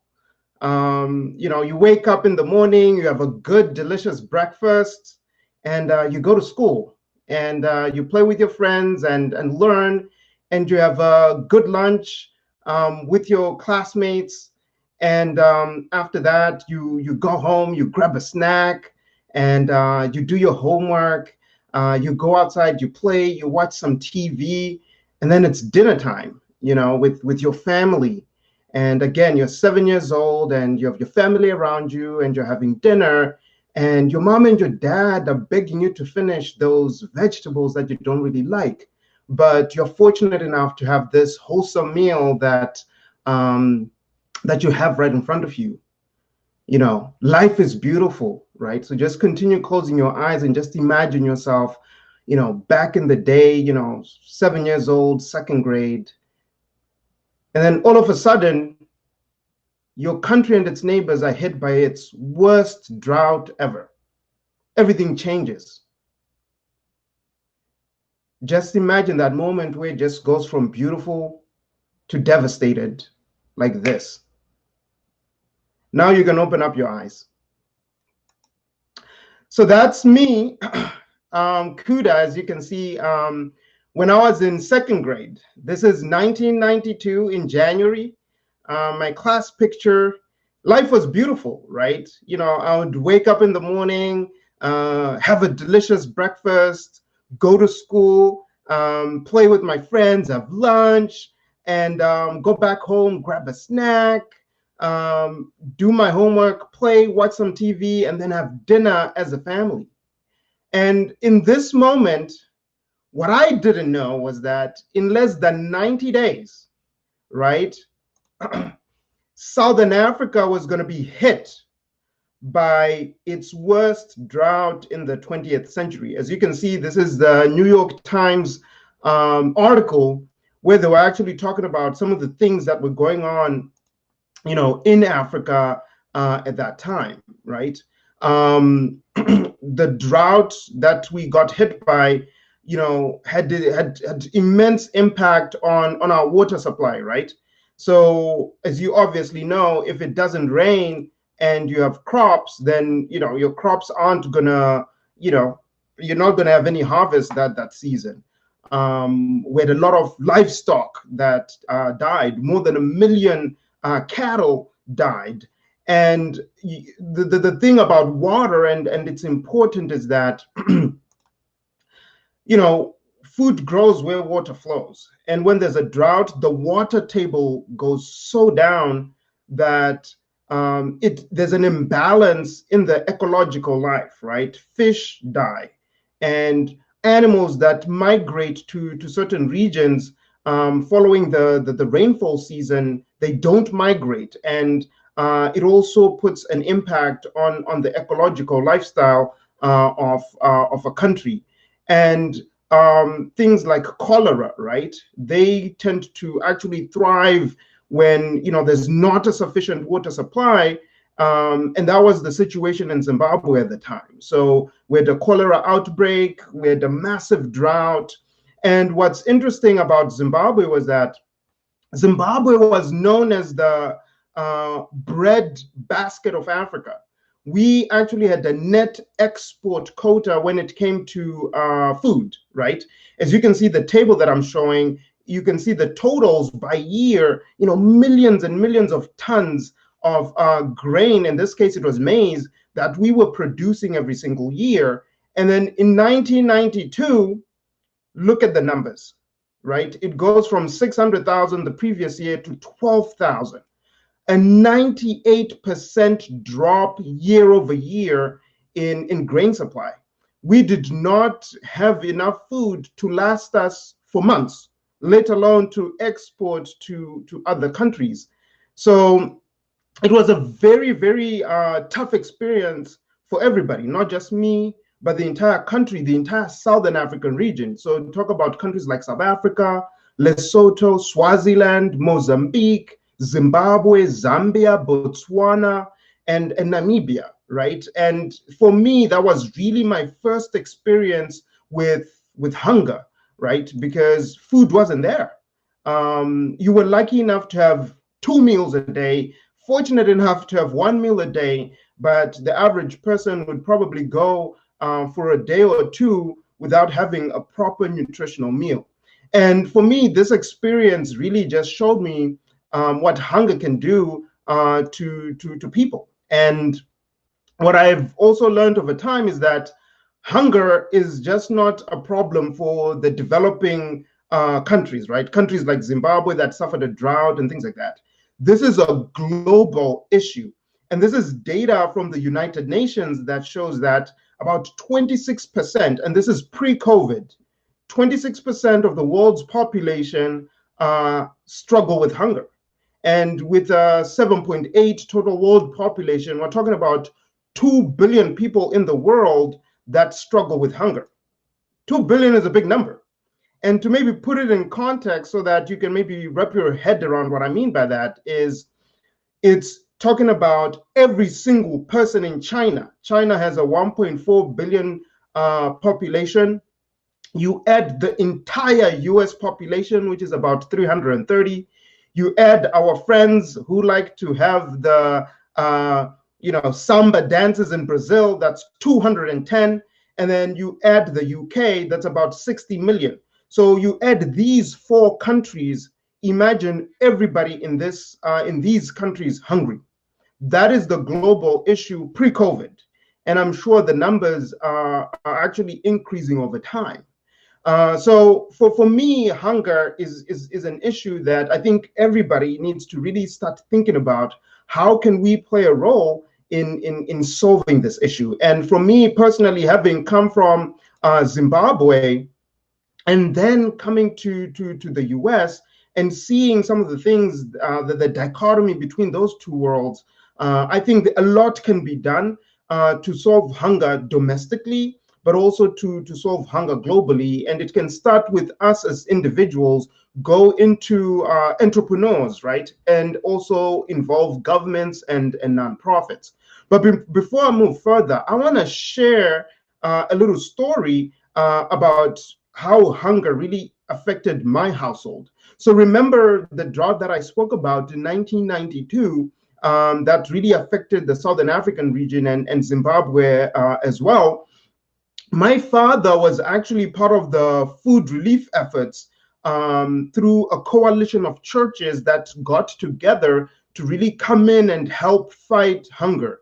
And during this time, he would go out on weekends into the remote parts of the country to really go out there and fight this issue. And what was interesting was that, when he'd come back from this trip, he would literally come back with 2 stories to share with me. Either a positive story of like, hey, Kuda, we got to this village right on time, and we were able to provide them meals, and we were able to save people.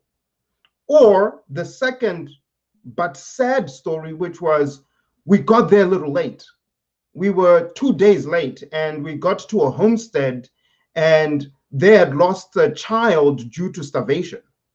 In some of these remote parts, like somewhere my grandmother would live, some of these people that had children or families die were people that I knew. So for me, hunger is personal. because I've seen how firsthand it can really decimate and people can die because of starvation. But what happens is that when it's not happening in your household, and it's not in your backyard, people don't really dig deep to see how deep this issue is. So let's talk about our own backyard, assuming that a large majority of the people watching are in North America. So we're talking about population. The Canadian population as of 2019 was about close to 38 million, very diverse country in terms of population distribution. But what's interesting is that the number of people that struggle with hunger in America is 40 million. So there are more people in America struggling with hunger than there are people in Canada. And I want you to maybe wrap your head around it for a minute, right? So think about it. There are more people struggling and facing hunger on every single day in the United States than there are the people in Canada. And these numbers are pre-COVID numbers. Feeding America recently released a report where they were projecting the impact of hunger in the US post-COVID. And right now they project that this number is actually gone up from 40 million to 54 million Americans who have no idea where their next meal is going to come from. So the problem is huge, right, in the United States. But I believe that there's hope. And part of the reason why I believe that there's hope is because there's been really good case studies that, entrepreneurs as well as people in general can band together to solve issues just like this. And a good example would be Warby Parker, for example. So last year in their annual report, Warby Parker reported that they'd been able to distribute 5 million eyeglasses, right, eyewear, with their buy one give one model. So an entrepreneur plus consumers came together, and 5 million people can now see, right, and they have the eyeglasses they need to be able to see. So that's one good case study happening. Another good case study is Bombas socks.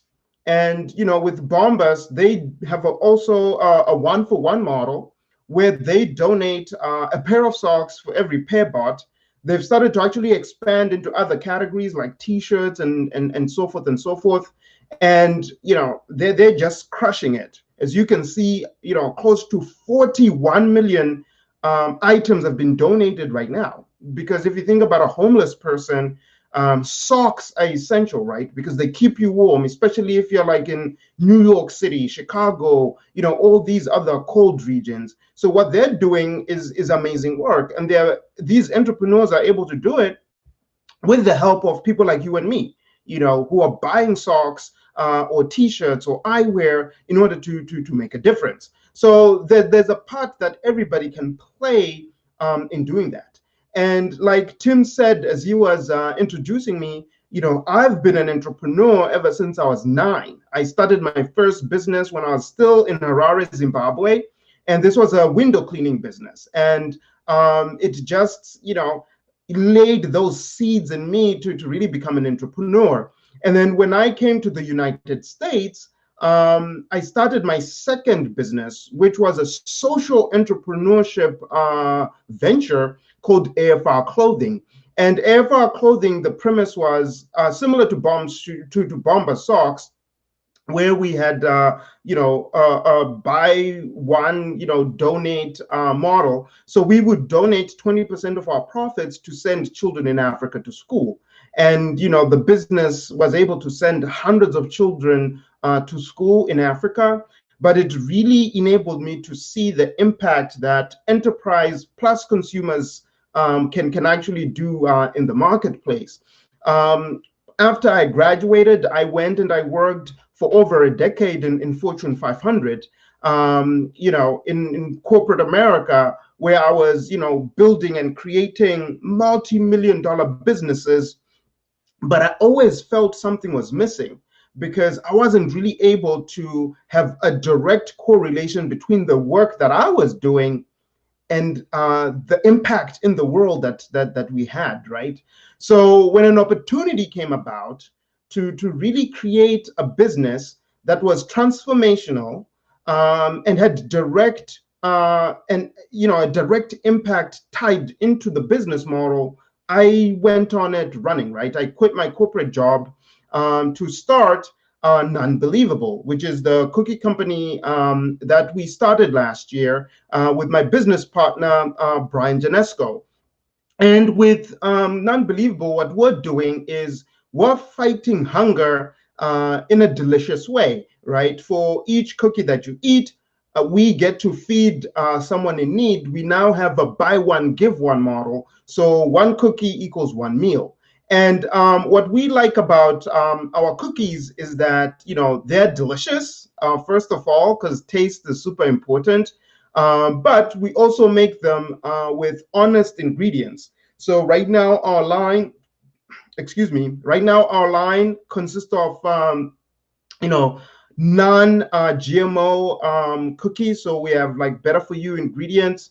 We don't use any preservatives in in all of our cookies. We have no artificial flavors.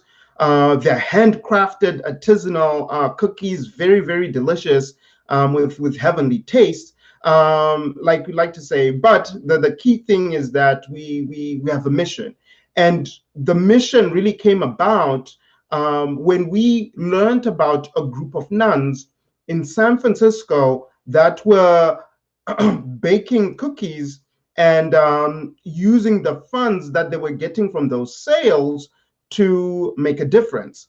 And Tony Robbins learned about the nuns. He went out and he helped them. They were actually being evicted, and he helped them. And then he learned about this mission they had, where they were feeding people. And then the idea came about to say, like, hey, why can't we really create a brand that takes inspiration from these nuns and really make a difference? So that's where Brian and myself came in and joined the team that was ideating on this idea. And we've been able to take Unbelievable to market October last year. So we've been in the market for less than a year. Our 1-year anniversary is coming up pretty soon, so we're really excited about that. But what we're more excited about is the impact that we've been able to make in less than a year. So far, we've been able to donate more than 100,000 meals through some of our impact partners here in the US. So as you can see right now, we work with World Vision, a very big nonprofit organization that fights hunger, education, disaster relief, not just here in the US, but globally. We also work with New York City Relief, and I'm going to talk about New York City Relief shortly so that you can learn more about what they do. We also work with North Texas Food Bank, an affiliate with Feeding America, but really focused in the Texas region. And we work with a group of nuns from Sisters of Mercy, as well as Joshua's Heart Foundation. So our model, like I said earlier, one cookie, one meal. So we then donate a portion of each proceeds from our sales to these impact partners who are fighting hunger. So together we get to fight hunger. What I really want to do now is I just want to highlight some of our impact partners. And I want to start with Joshua's Heart Foundation. Joshua's Heart Foundation was started by Joshua Williams when he was just 5 years old. And the story is quite fascinating. What happened was his grandmother gave Joshua $20 as a gift. And when he was on his way to church with his mom, he looked outside the window and saw a guy who had a sign that says, "Hungry, need money for food." And he has the $20 in his pocket. And he's thinking to himself, this guy is hungry. He needs to eat. I'm blessed. I'm good to go. And I have this $20 in my pocket. And rolled down the window, gave the guy the $20. He goes back home and, by fate, a commercial comes up, talking about hunger and, how, people across the world are struggling and how people can help. And then at 5, he really was pressed to do something. So he asked his mom to start cooking on Sundays for homeless people in their local neighborhood. So, the first event, only 5 homeless people showed up. In about 2 months, 200 people were showing up. And, they were just doing it, through friends and family, just cooking every Sunday and really just helping their community. Over time, they decided to actually now turn this, family event into a nonprofit. So when he was 7, they formed Joshua's Heart Foundation as a 501c3 nonprofit organization. And over the past, 15 years, they've been able to donate over 3 million pounds of food to distribute it to families and people in need, not just in Miami where they're based, but across the United States and even internationally to places like Jamaica and Nigeria. They've been able to fundraise more than $2 million to fight hunger. And they've been doing all of this really by integrating the youth, right? They focus on being youth driven because Joshua was 5 when he started it. And as he was growing up, he wanted to have his friends and his classmates and his peers to join him on the fight against hunger. So far, they've been able to have more than 60,000 youth volunteers join in. And they've also been able to get help from a lot of brands, some brands much bigger than Unbelievable, like Unilever, Publix, and Whole Foods. And as you can see here, they were doing a Share a Meal campaign with Unilever. But we love, Joshua's story because it is an unbelievable story, right? It's unbelievable how a 5-year-old with a vision and taking some action can really then over time achieve this tremendous results. And the Obama administration actually recognized Joshua for the amazing work that he has done. And then New York City Relief, another partner within our network, and New York City Relief, they've been at it a little bit longer than Joshua. They've been doing this for 31 years, and they're really focused on the New Jersey and New York area. And what they do is they have these relief buses, as you can see, that drive around the city to certain points, and they bring food and love and compassion to the homeless population in New York and New Jersey. I've had the unique opportunity to go and volunteer at some of these events. And when you talk to some of these people and just listen to their stories, you can actually see that it can happen to anyone. Like I'll share an example of a story of someone I spoke to, and this gentleman who I spoke to used to work for an investment bank on Wall Street. He was super successful, Ivy League trained, and he was living the life. He was living in a high rise in Manhattan, and then one unfortunate event after the other led him to become homeless. He found out that his wife was having an affair. He picked up a drinking and drug habit. He got fired. He got evicted. And in like a period of 6 months, he was on the street with nowhere to live, with no job, with a lot of debt, and he's homeless and is hungry. But what I like about New York City Relief, as you can see, what I've highlighted here, is that not only do they provide the food, the hot chocolate and anything to help these people, they also provide resources to help these struggling people transform their lives. Because it's not just the notion of feeding a man a fish, right? You also want to teach them how to fish or bring them back on their footing. And that's why for us, they're an ideal partner, because we get to help them with their meal program, but they're also helping these people to really get back on their feet. So I've highlighted some organizations out there that are doing it. I've also shared how Unbelievable is doing it. And I've also talked about how big the problem is globally and also locally here in the US. But what I want to leave you with are 3 things, right, on how you can also make a difference. So you can join us in fighting hunger by volunteering. A lot of these organizations like Joshua's Heart Foundation, World Vision, New York City Relief, they need people to volunteer their time to join them and really show love to these people that need love and hope and the meals right now. And I know with COVID, it's a little bit tricky and things are a little bit, in flux, but a lot of these organizations have opportunities where you can do things virtually. They've implemented a lot of protocols to enable people to still volunteer while still, remaining safe. And another way to do it is by doing, a food drive. So you could do a virtual food drive. You can do it with your friends, your church, your company, or where you work.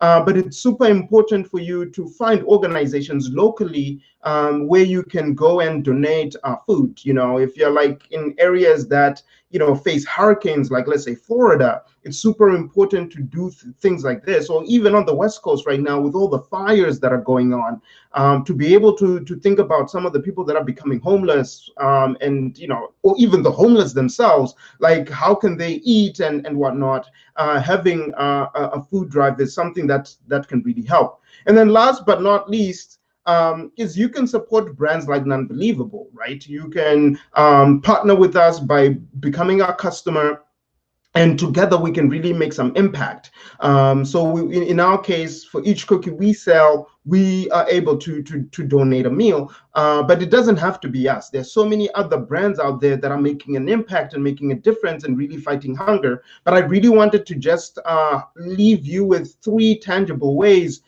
you can really join in this fight against hunger. So, we know that the hunger issue, us as a brand alone, we won't be able to solve it. It's a big issue, but we can make a serious dent in it. We also need everybody else to be coming up with ways and solutions to help. We need local governments, the federal government, nonprofit organizations to join us in this fight. But what's super important and what I wanted to do with this discussion is raise awareness on the issue, right? Give you some facts and figures of how big it is, but also leave you with tangible ways on how you can make a difference. So that is my presentation, Tim. So if there's any Q&A, any questions, I'm here for the next few minutes. Awesome. Yeah, thank you so much for that, Kuda. It's amazing what you guys are doing at Unbelievable, and I definitely like this idea, this buy one give one model. Like people need to know that they can they don't always have to make an impact by building something or donating something. Like just through their purchases, they can make an impact in the world and what people are doing. And there's a lot of companies out there who are doing similar models for all kinds of amazing things and amazing organizations. And I think it's important for all of us to look at where we are buying what we buy. But yeah, mostly just give you a chance to let people know where can they find out more about you and more about Unbelievable, or where they can get involved. Yeah, so they can definitely learn about Unbelievable and actually purchase some cookies on nonbelievable.com. So NUNBELIEVABLE.com. Again, we got the name because we're inspired by nuns, so that's why it's Nonbelievable. And you can just go on our website. You can see all the delicious flavors that we have. You can read more about our impact. And, we hope that you can join us in this fight to make a difference to, people who are struggling with hunger. Yeah. Once again, man, really appreciate it. Appreciate all you're doing and the impact you're creating in the world. And appreciate you joining us here on the Global Hope Summit to talk about it, my man. Thank you so much. Thank you. Keep up the good work. Will do. All right. All right.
Hello, everybody. Excited to introduce you to Austin Gallagher, the founder of BeneathTheWaves.org. And they do a lot of amazing work around the world with sharks and shark habitats, tracking shark movements, and a lot of work in the ocean, of which sharks play an integral role with maintaining ocean life and what goes on there. So he's done some incredible work. What he's actually here to talk about today, though, is ending the effects of climate change by 2050, which is going to be incredible. I'm looking forward to hearing some really actionable items here that we can do. And Austin, I'll let you take it away from here. Fantastic. Okay. Hi, everybody. So nice to meet you. I want to thank Tim and the team from the summit for inviting me to present here. This is really timely and just so needed right now. And it's actually funny, I was telling Tim right before he went back on that I was supposed to be in Yellowstone National Park right now giving this talk from one of our lodges where we were going to be camping. So there might have been some Wi-Fi anxiety over that, but we actually ended up not going on the trip. And it's a bit ironic that I'm going to be talking a little bit today about climate change. And we will get to the sharks, don't worry. I will explain why there's a shark here, and we'll make an appearance later in the talk as well. But it's a bit ironic, I think, that, talking about climate change, because we canceled our trip to Yellowstone because of the wildfires in the west of our country here in the United States, creating pretty low air quality. So turns out it actually wasn't as bad as we thought it was going to be, but we have a little 1-year-old daughter, so we were being a little careful there. But again, really, very much looking forward to speaking to everybody today about how we can end the effects of climate change by 2050. And the year 2050 is really just right around the corner. And it's a number that's been tossed around, used a lot, discussed quite a bit by some of the world's leading scientists, conservationists recently, as it relates to this is kind of a really important milestone for a lot of different things. One of my close scientific colleagues, his name is Dr. Carlos Duarte. He recently published a paper in Nature saying that we can restore our oceans to abundance and fix a lot of these problems by 2050. It is possible. It was an incredible beacon of light, I think, in regards to positivity. We're so used to the doom and gloom scenarios when it comes to environmental conservation. And that's exactly where I come in. So like Tim said at the beginning, I am a marine biologist and I run a nonprofit organization that's globally activated, working at the intersection of marine biology, policy, entrepreneurship, and media. A big focus of what we do at Beneath the Waves is working on some of the most iconic and threatened species on our planet, like sharks. There's a picture of a tiger shark here that I met this shark and I made this photo probably back in 2011. And believe it or not, the tie between something like sharks and climate change is actually not that hard of a case to make. And I can get into that a little bit later today. So a big thing that I've been doing for the last 10 plus years of my life is studying these incredible animals. And one of the reasons why, studying oceans is so important is because it really is the lifeline of our planet. Humans rely on the ocean for so many things, from 60% of the global population relying as a protein source. It regulates our weather patterns. Oxygen, a significant proportion of the oxygen we breathe comes from the ocean. And of course, it regulates our climate. So sharks are, really mind-blowing animals. And we always think about Shark Week in these, Hollywood movies and all these things. They're really quite endangered animals. And one of the things that we do, and other folks as well, is we want to study their habitat use, where they're going, what areas are most important for conservation. Sharks are very threatened. It's actually been estimated that about 100 million sharks per year are killed for their fins. And what we've really been doing is studying how they use this planet. And sharks, like other ocean animals, are some of the most incredible athletes on our planet. These are just 4 graphs that I think really demonstrate the global scale of how ocean animals use our planet. You see shearwaters on the top left here. These are all satellite tracks, by the way. So something that I do and lots of other folks like myself, we put transmitters on these animals and we can track their movements from space. We have Earth orbiting satellites that can connect to these animals, and the animals go to some of the most important habitats in the world naturally. And we're just picking up momentum in terms of our ability to actually track them. So whether it's a small little bird like a shearwater here that leaves from Alaska and makes a straight no stop migration down to New Zealand. Or you're talking about leatherback sea turtles crossing the Atlantic Ocean. We know bluefin tuna connect San Francisco and Tokyo and back, individual sharks. That's pretty incredible. That tuna was named Terry.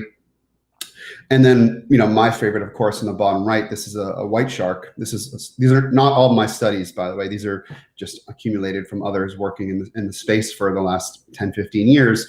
This is a white shark that was named Nicole. This is in 2005, just 15 years ago. This was the first ever kind of long distance migration for a white shark, and it connected, 2 continents, 11,000 miles. So, Africa and Australia, which is, pretty incredible. So these animals really are the original Olympic athletes, and they're moving through these environments. And we have a rapidly changing planet now, which a lot of that is due to climate change. And these animals are experiencing all of those things, and they're adapting. Sometimes they're not adapting, but they're experiencing all these changes. As it relates to sharks, the main reason why we've wanted to study them is to really curb the overfishing. Sharks are very slow growing. They're like humans. They take a long time to reach maturity. These are shark fins that are, oftentimes cut off of the animals and used, in countries for a delicacy of soup. And we really want to try and find those hot spots and protect them. So it's really been focused on protecting large expanses of the ocean. Also creates a buffer for things like climate change. So hopefully, with that little brief introduction there to sharks and other ocean-going animals, hopefully I've convinced you that these animals are using our planet a lot, and a lot at a much larger scale than we are. And this is just such an incredible photo. And we do live on a blue planet, by the way. You can see most of those storm patterns and clouds, they're occurring over the blue part of this incredible marble that's hurtling through space while we're on it, going about our daily lives. So quite a few of us on the planet, getting close to 8 billion. And I always like to say that we study sharks and we track these animals and we're trying to protect them. Really what we're doing is we're trying to understand how we can coexist with this planet. And we're using sharks as sort of the storyteller for that. I really feel like learning how we can coexist with our planet is probably the greatest question of our time. And it's really focused on how can we live sustainably with our planet. That's really what it's all about. And climate change is by far the most important driver and solution that we need to really solve in order to accomplish that goal. We know from decades now what we've been doing. We would not be where we are today doing a live stream over the internet and connecting with thousands of people in real time without the advent of technology. And we would never have been able to have technology without the advent of industrialization and being able to communicate and connect across this big blue planet. And there are consequences to every action. And like I said, we wouldn't be able to get here without what we see here, which is, industrialization. But over the last 50, 60 years plus, really since the 1950s or 60s, everything's really scaled. And this has resulted in greenhouse gases, carbon dioxide getting trapped in our atmosphere. And it creates a compounding effect on the natural ups and downs of our climate. That's pretty much as far as I'm going to go in terms of what climate change is. I think it's fairly well established, but this is what we're experiencing now is a significant acceleration on a normal pattern, and it's due to humans.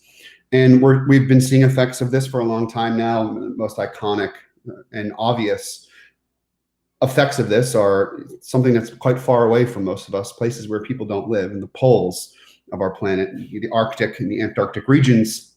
We're classic examples. We have sea ice melting and we have glaciers melting, and we've all seen the photos of the polar bears sitting out there saying, "Oh God, what is happening right now? I should not be here."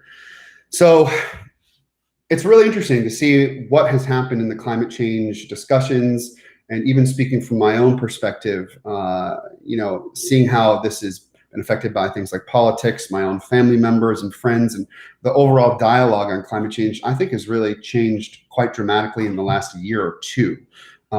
Very, very recent, and I think that we're seeing a much more positive, I don't know if people are much more comfortable with understanding what this is now, and not all of us necessarily feel like we're being taught, but now people are actually seeing it for themselves. So today I wanted to talk to everybody here about how can we really think about climate change and how can we make a difference and how can each of us individually contribute to a positive future on our planet, a positive, hopefully reduced effects of climate change.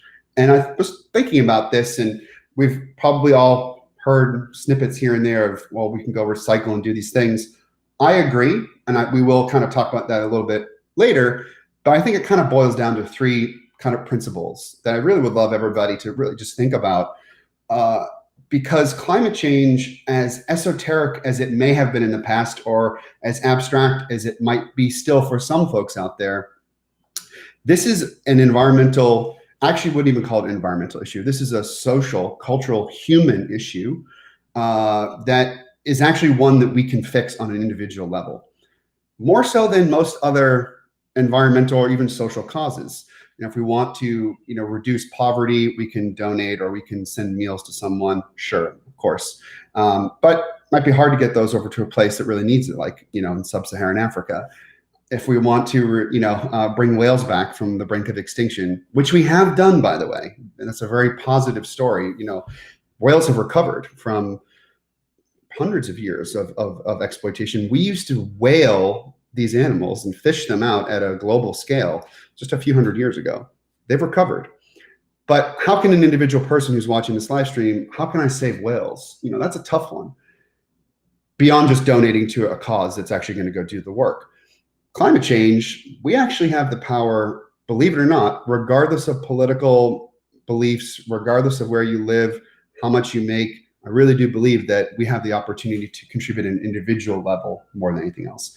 It comes down to three things: acceptance, maybe that's a harsh word for some folks, but acceptance, ownership, and action. So acceptance, this is the positive conference here. So we're not going to stay too far into the doom and gloom scenario here at all. But this is an image that we're seeing a lot right now, especially in the last few weeks, accepting the fact that this is here. The effects of climate change are now much more clear than they've ever been. We have the wildfires that have been, burning up, unfortunately, tragically, large portions of California and a lot of the western states. Again, yes, wildfires happen naturally, and actually they're an important component of the overall ecosystem every year, but climate patterns are shifting. Warming temperatures have made these storms wildfires more intense, and the effects of them lasting longer. And the wind has shifted and all of that. So without a doubt, this is related to climate. We're seeing that as well. Again, other types of images. We're seeing sea level rise, which is another very kind of nasty cousin of climate change. Where's all this melting water going to go from all these, all the water that's trapped up in this ice? Where's that going to go? Well, it's going to flow and it's going to rise up. That's about as deep as I'll get on sea level rise. But we see this all the time now. I used to live in Miami.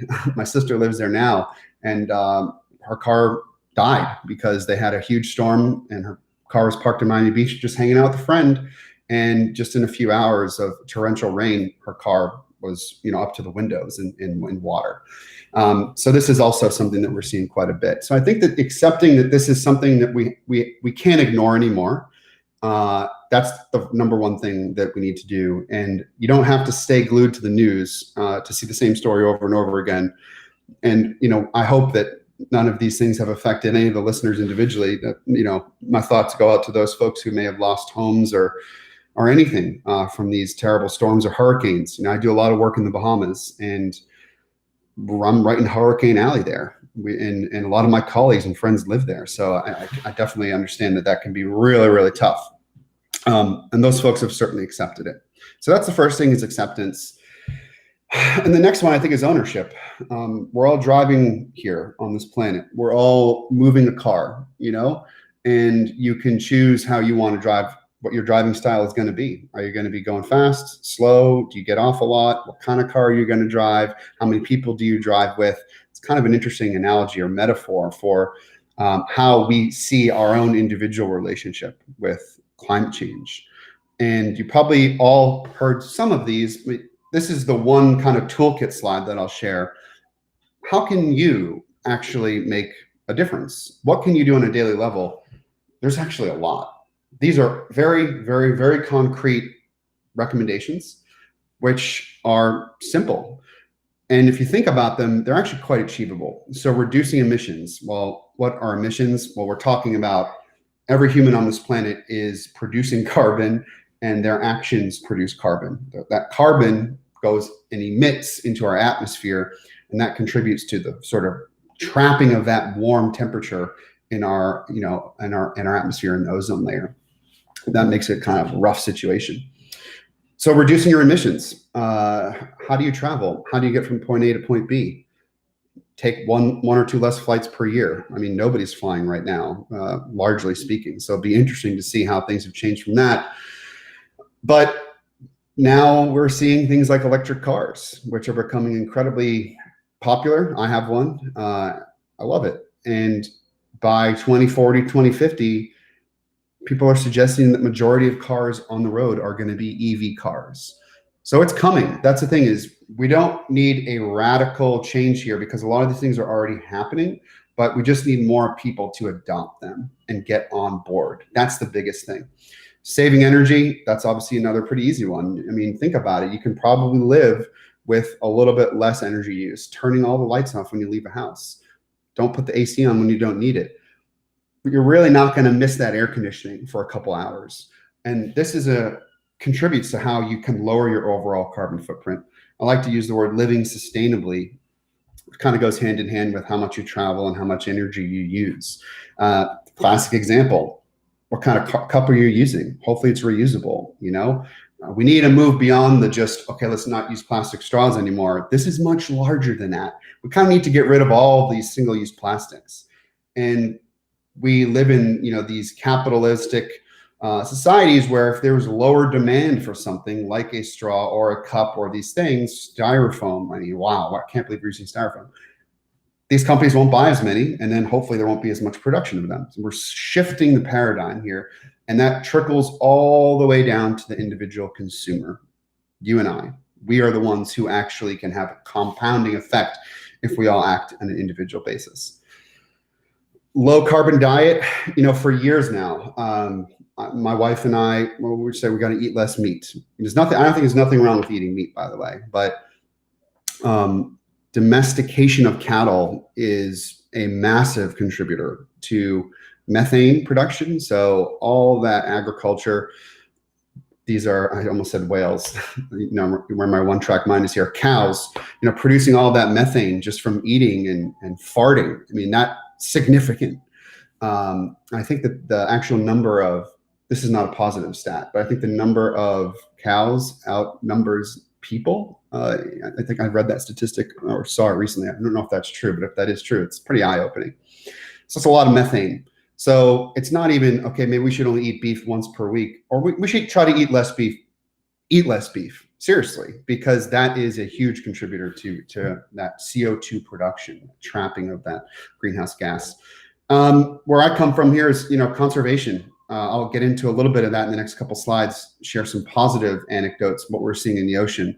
But there is a large, huge movement right now from the private sector, working with conservation biologists like myself, and with governments, and as well as the public sector, to protect large expanses of our planet and our ocean. And that's incredible. So it's really, what cause do you want to attach yourself to? You should have a cause.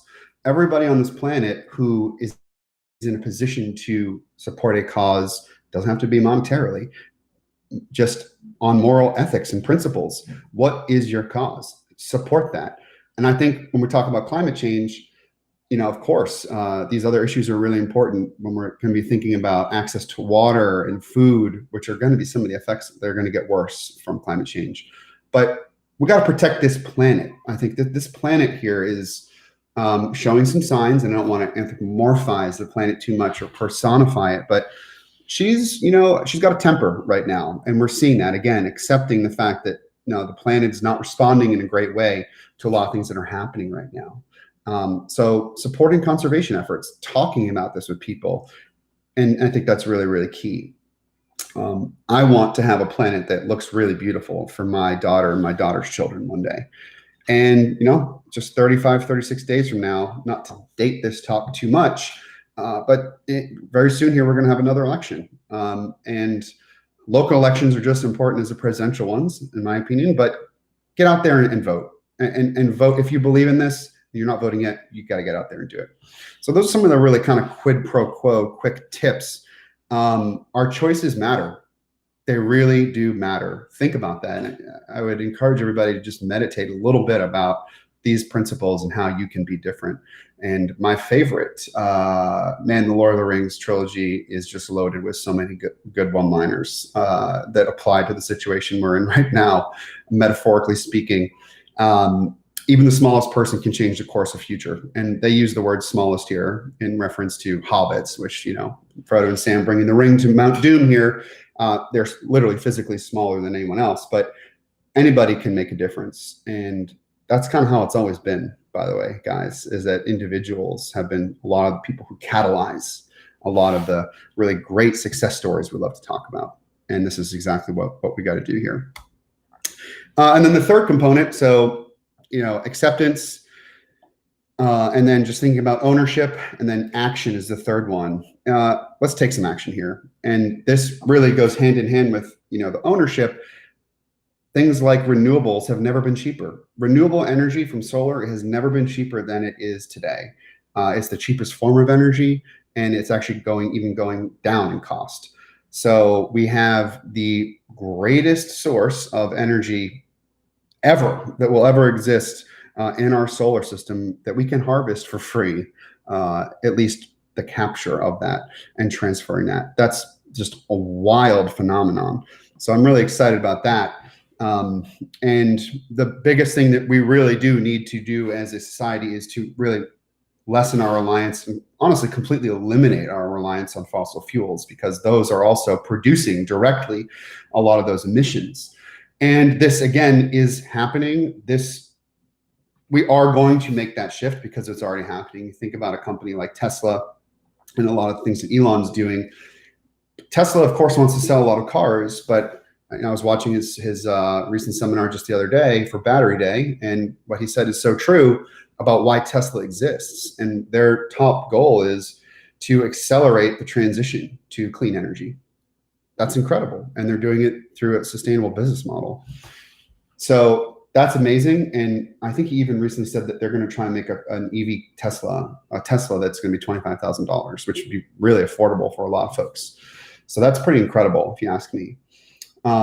So really, the train is moving. We are on the tracks right now, but I do think that it's just about trying to get more people pushing and pushing and pushing so we get there faster. A lot of the things that we've been seeing, these wildfires, the images of the floods, the droughts, these are not necessarily related to our behavior right now today, but they are the result and the effects of what we've been doing for the last 10 or 15 years plus.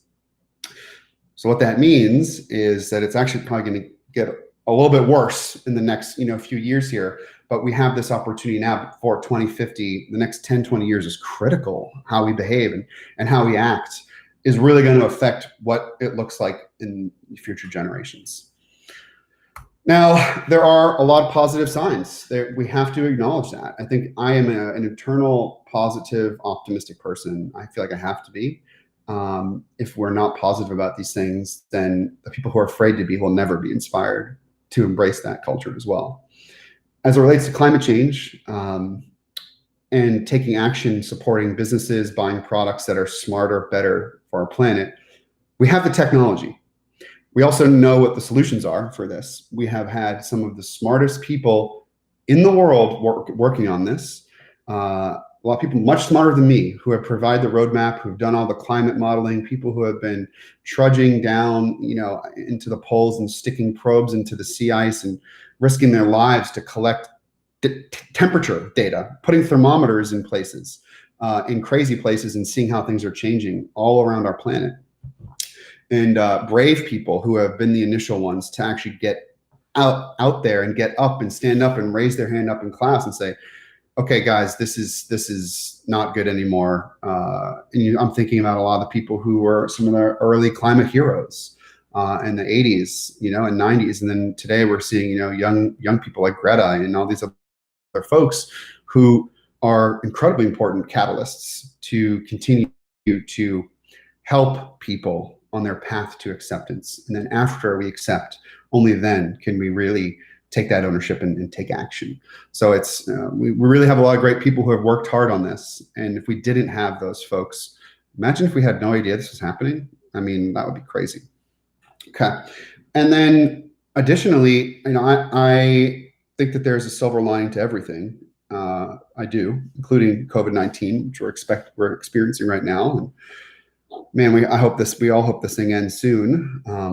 But I do believe that this whole situation has put us inside and kept us away from people. And I think it's also shown us firsthand that we all need to think more about how we can have an impact individually. And the impact is important for all of us. And because of the current state of the world, I'm a capitalist. I think that it's an incredibly fair system. But no doubt about it, business and industrialization have got us to where we are now. That being said, I also think that they're going to be key to saving it. So I am enthused by corporations like Walmart, who came out just this past week, Climate Week, and saying that they want to be a carbon neutral company and that they're going to be making significant investments into resilience, going to be supporting conservation efforts, et cetera. That's great. And, that's where that's one path for where that kind of trickles down. And these countries, some of the biggest companies in the world, have the real opportunity to do that. So it's nice to see that. And it's not the phrase, it's about time. It is time now. So let's just keep moving forward. And we can't look at the past. We can only really look forward to what's happened. In terms of the ocean, I did want to share a couple really positive notes from my colleague, Dr. Duarte's recent paper on how we can save the oceans by 2050. So marine protected areas are really important ways for conserving fish and conserving biodiversity, threatened species, and it kind of allows these animals to populate and then spill over into other parts of the ocean. There's a big push right now for 30% protection of our oceans by 2030. And what we've seen in the last 20 years, but exponentially in the last 10 years, is an explosion in the percentage of marine protected areas that are being created, on our planet. So, you think about, well, we've had a lot of time to figure this whole climate change thing out. I actually disagree. We're just now at the point where we can, the last 10, 15 years, we're figuring it out and finally, hopefully going to get it right. So if the next 10, 20 years look like this graph here, that's a good thing. Okay. That's a really, really good thing. So that's a positive note I want to share. And also I want to mention that marine protected areas also create a buffer against climate change. If animals are going to be displaced or moved around or affected by temperature, having more of them and having strategic areas that might be very important for climate, like mangroves, seagrass habitat, having those areas protecting and being those carbon stocks, that's really critical. And again, on the marine protected area notion here, there's been look at the global spread of these, particularly in places where a lot of people aren't, but places that are going to be feeling the effects of climate change, island nations, for example. The darker colored circles here are the most recent adopted areas that have been set aside for a marine protected area, also known as MPA status. So we're seeing a lot more of those in the last only 8 years here, according to this graph. So we want this to continue. And if this pattern just in the ocean can mirror some of the other patterns in terrestrial conservation and climate change lobbying, et cetera, that's pretty awesome. And it kind of makes you wonder, well, you don't just have to get really depressed about whether or not your political party or political party that's in power necessarily believes in something if we have such a top-down and bottom-up growth in other sectors and spaces like we see here. So to conclude, I always like to meditate on the immensity of things, and there's a lot of other planets out there, might be other galaxies, who knows? Maybe there's other life out there. There probably is, by the way. How could there not be? But I like to just think about how big things are when we think about some of these problems. and then bring it all the way back, zooming all the way back down to, myself sitting in that chair and realizing that it's pretty cool that we have a chance to actually get this right. And this is a photo taken from the International Space Station of the Bahamas. This is obviously Cuba here, and then just to the sort of right-hand side of that, that's the Bahamas, the shallow, really kind of aqua-colored place I do a lot of work. It really means a lot to me. It's an incredible place for sharks, by the way, a completely protected area for sharks. And this was just taken a few months ago from space. So, there are a lot of things out there that we can do. And I hope that this talk was a little bit of an inspiration or a catalyst to kind of inspire people to think about things a little bit more. And we got to not just think, we need to really do. So with that being said, throw my email up there. Anybody wants to ever reach out to me, and I will open it up to any questions. Tim, if you wanted to jump back in, and you can take it from there.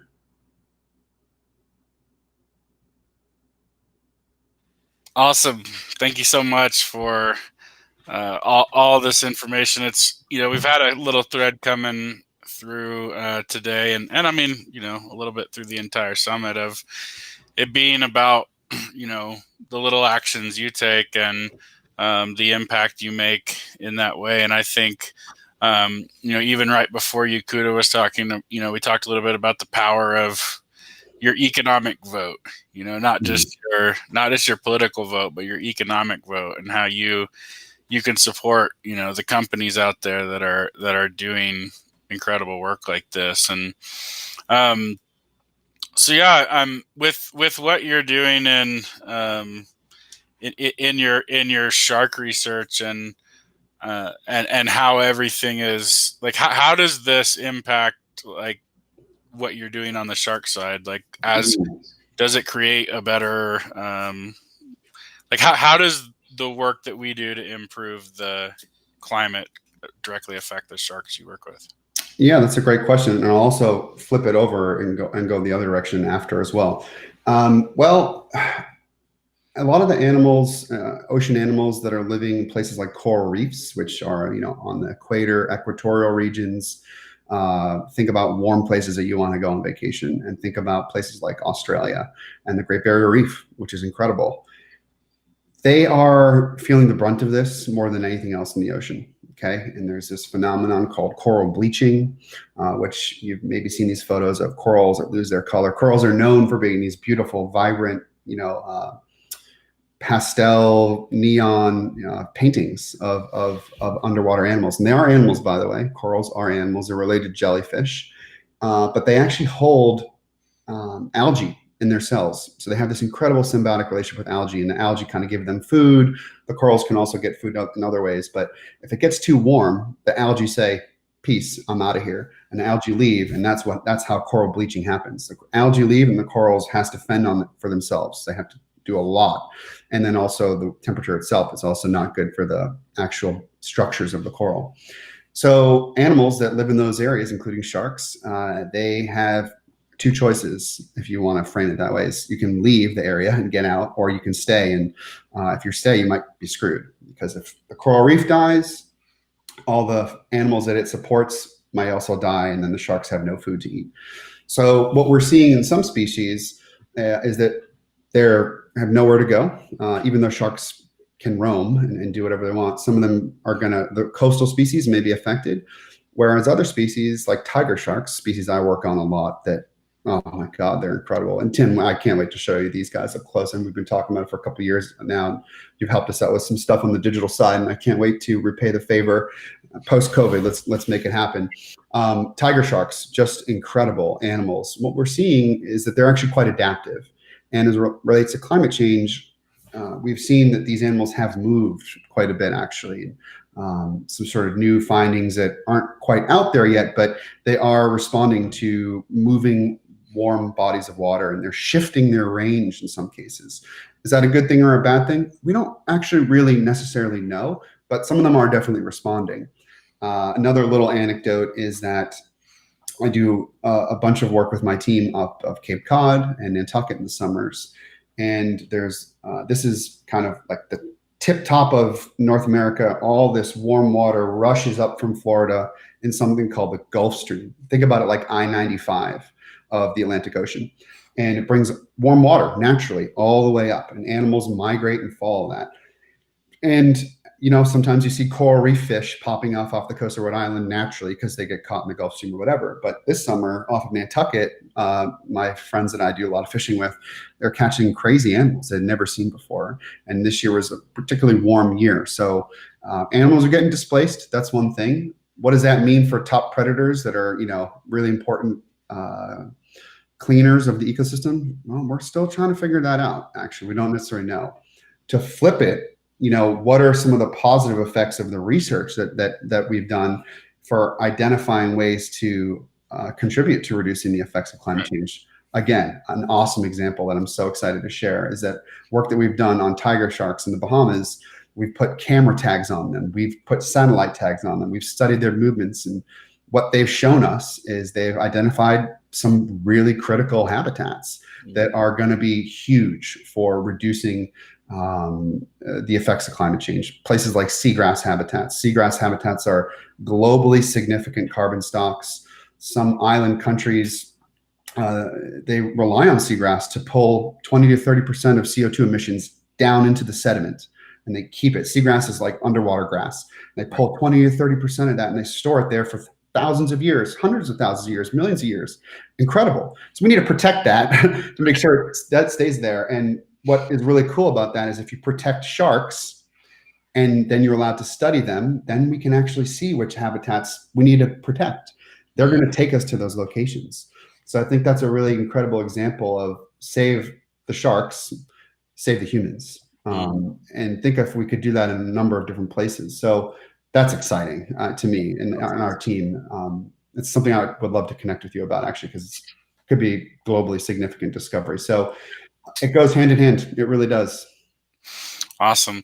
Yeah, and the other thing, kind of taking us back a little bit to the individual, you talked earlier about, kind of just turning the lights off at home, turning off, the energy flow. What are some other things we can do just like around our home to help combat this? Yeah, definitely. Well, I mentioned the air conditioner, talking about installing lights that are more efficient. There are lights that are actually cheaper to install. I forget what they're called, but we use them. I should know the answer to this, but they use like 90% less energy, and they produce more watts of light. Incredible. Go to the Home Depot and buy those. LED.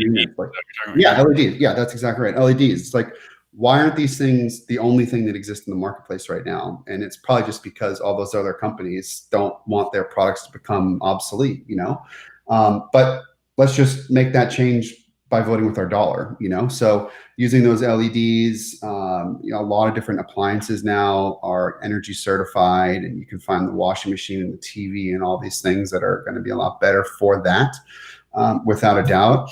And then, really, when you open that refrigerator, what do you got in your fridge? What kind of things are you buying? Like I said, we really I love eating meat. I love nothing more than a good burger, but we got to eat less of those. So that's got to be like the one treat that we reward ourselves for, in every rare instance now, I think. So those are a couple of the examples that I would say, around the house, but even, things like lawnmower. This is amazing, actually. So I used to mow lawns as a kid, when I was, growing up on the block.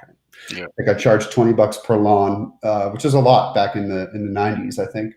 But I used gasoline. We used gasoline, put in our weed whacker. We used gasoline, put it in our lawnmower, and I did like 10 lawns, per week sometimes. So I would go to the gasoline store at the, what do we call them? Gas stations. See, I drive a Tesla now, so I don't even go to gas station.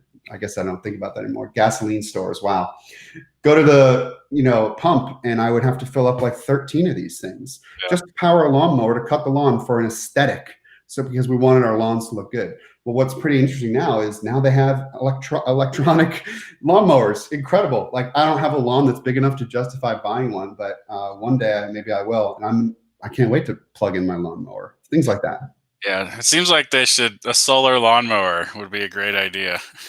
Totally. And I can't wait to have solar panels, on our house. It's literally the cheapest way to do it. And then you create so much surplus. My father-in-law just installed an array at his house. You feed the grid. It's pretty amazing. And yeah, so those are some of the kind of simple things that we can do around the house for sure. That's awesome. Well, hey man, I really appreciate you coming on here and sharing this story with us. It's really exciting to see, that yes, we all have so much more to do, but there is progress being made, and there is, if we can get behind that progress, we can really affect change. So, once again, you guys, he gave his email earlier. You can connect with him at beneaththewaves.org.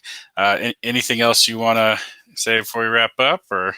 Yeah, I mean, the last thing I would say is just that everybody out there who has been enlightened to anything from this summit, this conference, shine that on, because I think some of us in society are living in fear now about wanting to take a stand or talk about how we feel about things and support the things we want to support.